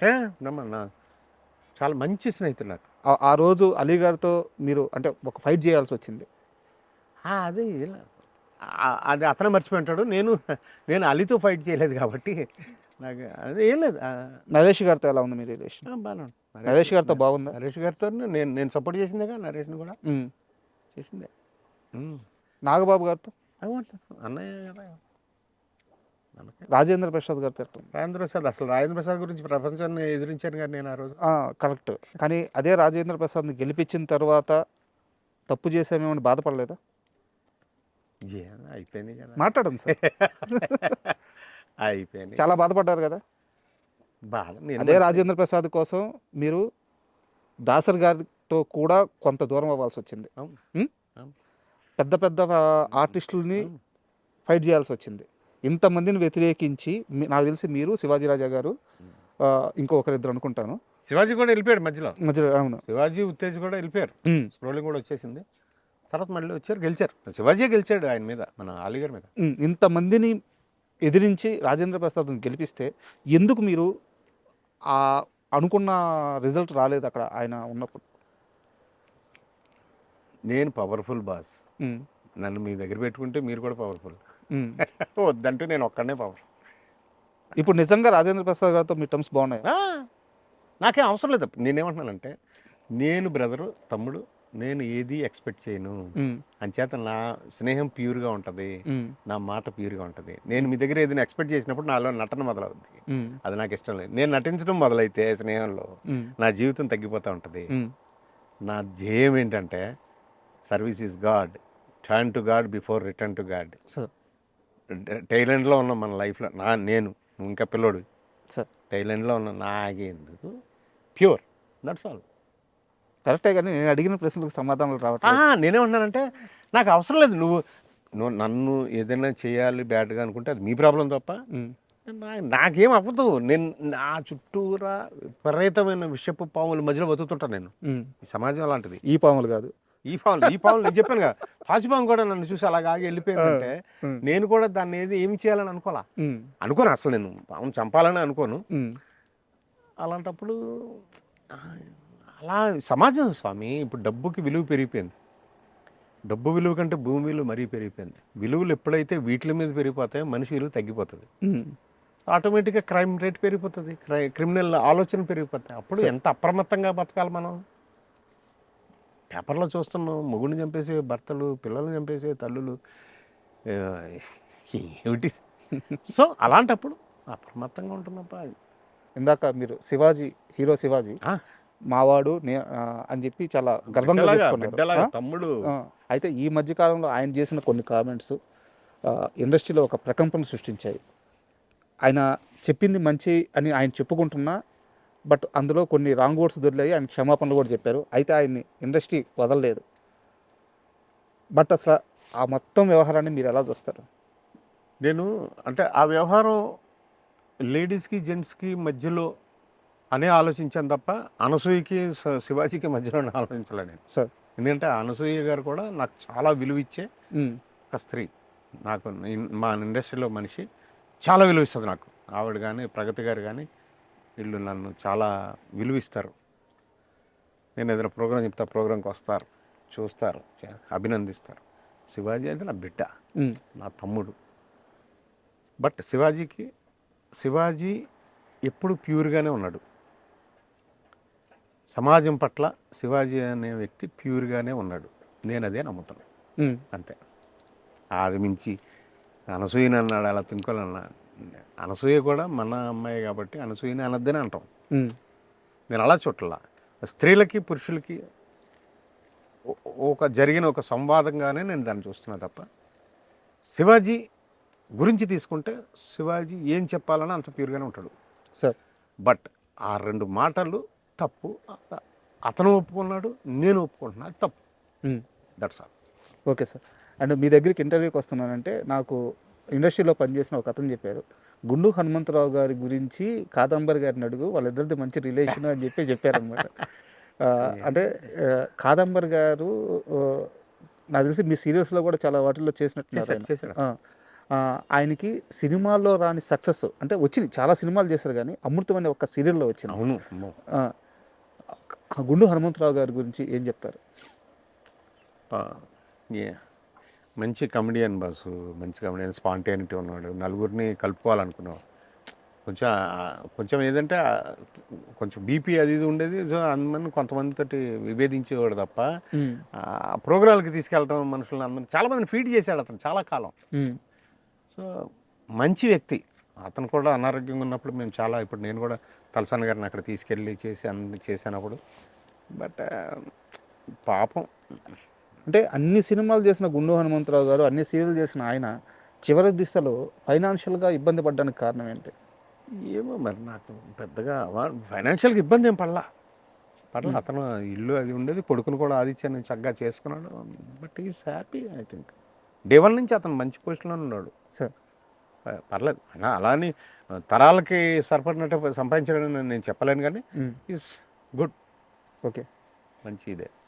అండ్ మీ గురువు గారు జంజాల గారు, ఆయన్ని చాలామంది సీనియర్ జర్నలిస్టులు ఏం చెప్తారంటే ఆయన సినిమాని బతికిచ్చి ఆయన చనిపోయాడు అని చెప్తారనమాట.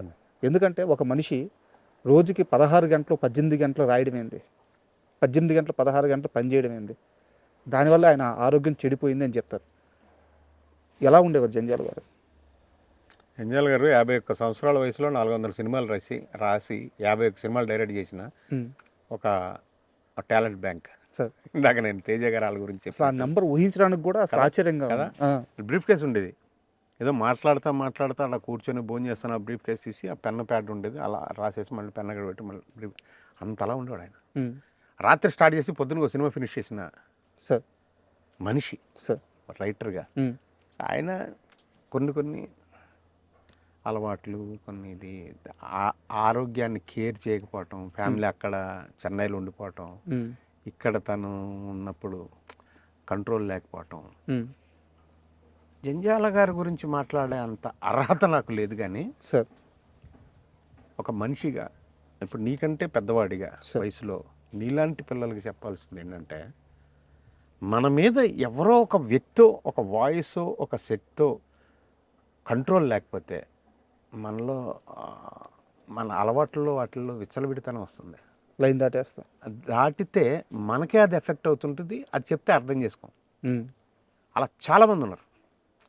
ఒక 5-6 మంది నాకు తెలుసుంటున్నారు. అందులో జంజాల గారు కూడా. ఎవరైనా ఒక శక్తి కనుక ఇప్పుడు ఆయనకి చెప్పేవాళ్ళు కూడా గురువా కానీ కూర్చుందాం ఇంకో గంట దాని గురువా అనేవాళ్ళే తప్ప, ఏంటి గురువా ఇది పడుకో భోంచేయి చెప్పేవాళ్ళు. చెప్పడానికి సాహసం చేయనంత ఎదిగిపోయాడు చిన్న వయసులో సార్, విచ్ ఈస్ రాంగ్. భగవంతుడు అంత స్పీడ్గా తీసుకొచ్చి అంత స్పీడ్గా తీసుకెళ్ళిపోయాడు. లేకపోతే అతను ఆయన చనిపోయే ఆ బ్రెయిన్ తీసుకెళ్ళి అసలు దాచుకోవాలి మనం. అలాంటి వ్యక్తి. సూపర్ సార్, నిజం. ఎలా అండి తప్పు కదా. ఎన్ని పాత్రలు, ఎన్ని సినిమాలు, ఏమి క్యారెక్టరైజేషన్. ఇప్పుడు మనం సినిమాలో హీరోలకి క్యారెక్టరైజేషన్ చూస్తున్నాం. ఆయన సినిమాలో ప్రతి కమెడియన్కి ఒక క్యారెక్టరైజేషన్ ఉండేది. ఎంతమందినండి. అంచేత మనకి స్పీడ్ బ్రేకర్ అనేది మనిషికి అవసరం. అది మనిషి రూపంలోనో ఒక వాయిస్ రూపంలోనో ఎవరో ఒకరు సార్. నేను అది డెఫినెట్గా నమ్ముతాను. ఎందుకంటే కాపు కాసే వాళ్ళ ఇది అంటే మేము వినటం నా కళ్ళతో చూడటం ఉండకపోతే ఆ లైన్ దాటిపోతుంది అనేది క్లారిటీ. సో చివరి ప్రశ్న అయితే, ఇది ప్రశ్న కాదు, ఒక చిన్న సజెషన్ అనుకోండి. అంటే నా అంత తక్కువ చెప్పమ్మా. ఇందాక మీరు ఎట్టగా అన్నారు కాబట్టి, నా చేసే ప్రతి సహాయం CA చార్టెడ్ అకౌంట్స్ ఉంటారు, దానికి ఒక లెక్క ఉంటుంది, ఒక పొద్దు ఉంటుంది, లిస్ట్ ఉంటుంది అని చెప్పేసి నా చిన్న సజెషన్ ఏంటంటే, నాకు తెలిసి ఈ 13 సంవత్సరాలు అనుకుంటాం మనం సైతం, 12.5 కొన్ని వేల మందికి సహాయం చేస్తుంటారు. దీన్ని ఒక గిన్నీస్ బుక్ వరల్డ్ రికార్డుకి అప్లై చేయండి. ఎందుకంటే ఒక మనిషి ద్వారా చుట్టూ వ్యవస్థ ఉన్నా సరే, ఒక మనిషి ద్వారా ఇన్ని వేల మందికి సాయం అనడం అనేది నాకు తెలిసి ఎక్కడ జరుగుండదు. ఎందుకో నాకు అనిపించింది మీరు ఇందాక CA ఆ లిస్ట్ అంతా చెప్తుంటే మీతో షేర్ చేసి. నేను ఓన్లీ కరోనాలోనే గ్రాసరీస్ 50,000 మందికి ఇచ్చాను. అబ్బా, 50,000 మందికి సార్. షేక్పేట నాలా దగ్గర నుంచి సార్ వస్తే ఈ చిత్రపూర్ కానీ, ఫిలింనగర్ బస్తీలు కానీ, సార్ అలా వెళ్తే అలా పంజాగుట్ట వరకు కానీ, ఎల్లారెడ్డిగూడ కానీ, ఇటు వస్తే బోరబండ వరకు కానీ, యూసఫ్గూడ, ఎల్లారెడ్డిగూడ, సీనియర్ కాలనీ, ఇక్కడ ఎక్కడైనా తీసుకోండి, దాదాపు ఈ ఏరియా మొత్తంలో మినిమం 2 times కానీ 3 times కానీ తీసుకెళ్ళిన వాళ్ళు ఆ 1 year టైంలో ప్రతి ఇంటికి, ప్రతి వ్యక్తికి మినిమం 10 కేజీలు బియ్యం ఇచ్చాను నేను. సార్ అప్పుడు స్థానిక ఎమ్మెల్యే గారు 2 కేజీలు ఇచ్చేవారు. 10 కేజీలు బియ్యం ఇచ్చా. అలాగే ఒంటి మామిడి రైతులను కూడా నేను ఈరోజు జ్ఞాపకం చేసుకోవాలి. నాకు విష్ణు జగతి అనే ఒక ఫ్రెండ్ ద్వారా వాళ్ళు పరిచయం అయ్యారు. ములుగు. నా బండి వెళ్తుంటే జెండా కట్టేవాడిని. మనం సైతం జెండా. ఏ పోలీసు నన్ను ఆపలా 3 years కూడా. ఏ పోలీసు ఏ బారికేడ్ దానికి లేదు. వస్తే వదిలేసేవారు. వాళ్ళ దగ్గరికి వెళ్తే వాళ్ళకు ఒక ఫోటో ఇస్తే, జస్ట్ వాళ్ళందరితో ఒక ఫోటో దిగితే ఒక DCM నిండా కూరగాయలు ఇచ్చేవారు నాకు. కూరగాయలు ఒక DCM నిండా తీసుకొచ్చి పంచుతూ ఉంటే మీరు నమ్మరు. GHMC వర్కర్స్ కానీ, ట్రాన్స్జెండర్స్ కూడా, పురోహితులకి, మామూలు పబ్లిక్తో పాటు ఇలాంటి వాళ్ళకి సెక్షన్ ప్రకారం పురోహితులకు ఒక 5 రోజులు ఇస్తే మొత్తం, మళ్ళీ ఒక 5 రోజులు మళ్ళీ ఎంప్లాయీస్కి ఇస్తే, ఒక 5 రోజులు ఇంకొకటికి ఇస్తే, ఒక 5 రోజులు జనాలకి ఇస్తే, సినిమాలకు రోజు ఇస్తే, ఒక ఆఫీస్ లాగా చేసేవాడిని. ఇంట్లో పైనుంచి కిందకి దిగితే తిట్టేవారు సార్. అయినా సరే నేను కేర్ చేయకుండా మంత్రి వెంకటరామరాజు గారని ఆయన ఒకసారి, సార్ 4 నెలలు అయిపోతుంది కదా, షట్ డౌన్ అయిపోయింది, ఇంటి ఓనరు రూమ్ రెంట్ వదిలేస్తే 2 నెలలు వదిలేస్తాడు, అతను ఫుడ్ తినాలిగా రెంట్తోటి, అంతే కదా. సో 4వ నెలలో ఏదైనా ఇస్తే బాగుంటుందంటే క్యాష్ ఇద్దామని నేను ఇద్దాం సార్ మీరు నోట్ చేయండి అంటే, నన్ను ఫోన్ చేసిన వ్యక్తులు కానీ లేకపోతే అడిగిన వ్యక్తులు ప్రతి ఒక్కటి రాసుకునేవాడిని. ఈ రోజుకి నేను చేస్తా అది. అందులో ప్రయారిటీ ఎవరు, ప్రాణం మీదకి ఎవరికి ఉంది అని వెళ్ళిపోతుంటారు నా దగ్గర ఫండ్స్ మరి చేస్తే 300 మందికి 5,000 రూపాయలు చొప్పున పొద్దున్న సాయంత్రం వరకు మధ్య బా ఆయన దయ వల్ల అలా ఇంతమందికి ఈ రోజుకి ఆర్థిక సహాయం దాదాపు ఒక 1000 మందికి ఉంది ఈ రోజు వరకు. సార్ నిరంతరం అంటే వస్తే అలా చేసుకుంటూ వెళ్ళడం, ఎందుకంటే అలా వెళితేనే సమాజంలో కొంతైనా మళ్ళీ చేంజ్ వచ్చి పక్కన ఉన్నవాడిని చూడటం, సాయం చేయటం వస్తుందని ఇప్పుడు నాకు తెలుసుండి మనం సైతాన్ని కోట్ చేసే ప్రతి ఒక్కళ్ళు కూడా సహాయం చేసే మైండ్ ఉన్నోళ్ళే సార్. వాళ్ళకి అది అది అది మనం ట్యాప్ చేసింది. అందుకే సార్, ఎందుకంటే మీరు తెలియకుండా వ్యక్తిగా మొదలై ఒక వ్యవస్థను క్రియేట్ చేసేసారు. ఇన్ని వేల మందికి మీ నుంచి సాయం వెళ్ళింది. సో ఒక్కసారి ఆ గిన్నిస్ వరల్డ్ రికార్డుకి అప్లై చేస్తే బెటర్ అనిపిస్తుంది. ఏమో అంటే నేను ఒక దాని గురించి ఏది చేయట్లేదు, చూద్దాం. ఏమో నీలాంటి స్నేహితులే చూద్దాం. Super sir and thank you. ఎందుకంటే చాలా విలువైన సమయం ఇది. మా సుధాకర్ గారు అడిగారని, కేవలం ఆయన అడిగారని నాకు తెలిసి మీరు ఇంటర్వ్యూ ఇచ్చింది. అండ్ మా ఐడ్రీమ్ ఎలాగో బ్యాకెండ్లో ఉంది. సో మీలాంటి వాళ్ళతో ఇంటర్వ్యూ చేయడం చాలా ఆనందంగా ఉంది. చాలా గొప్ప విషయాలు నేర్చుకున్నాను. Thank you very much. All the very best. సాటి మనిషిని మనిషిగా చూడు. పేదవాళ్ళే నా పేరెంట్స్, పేదవాళ్ళే నా కుటుంబం. That's all. Thank you sir.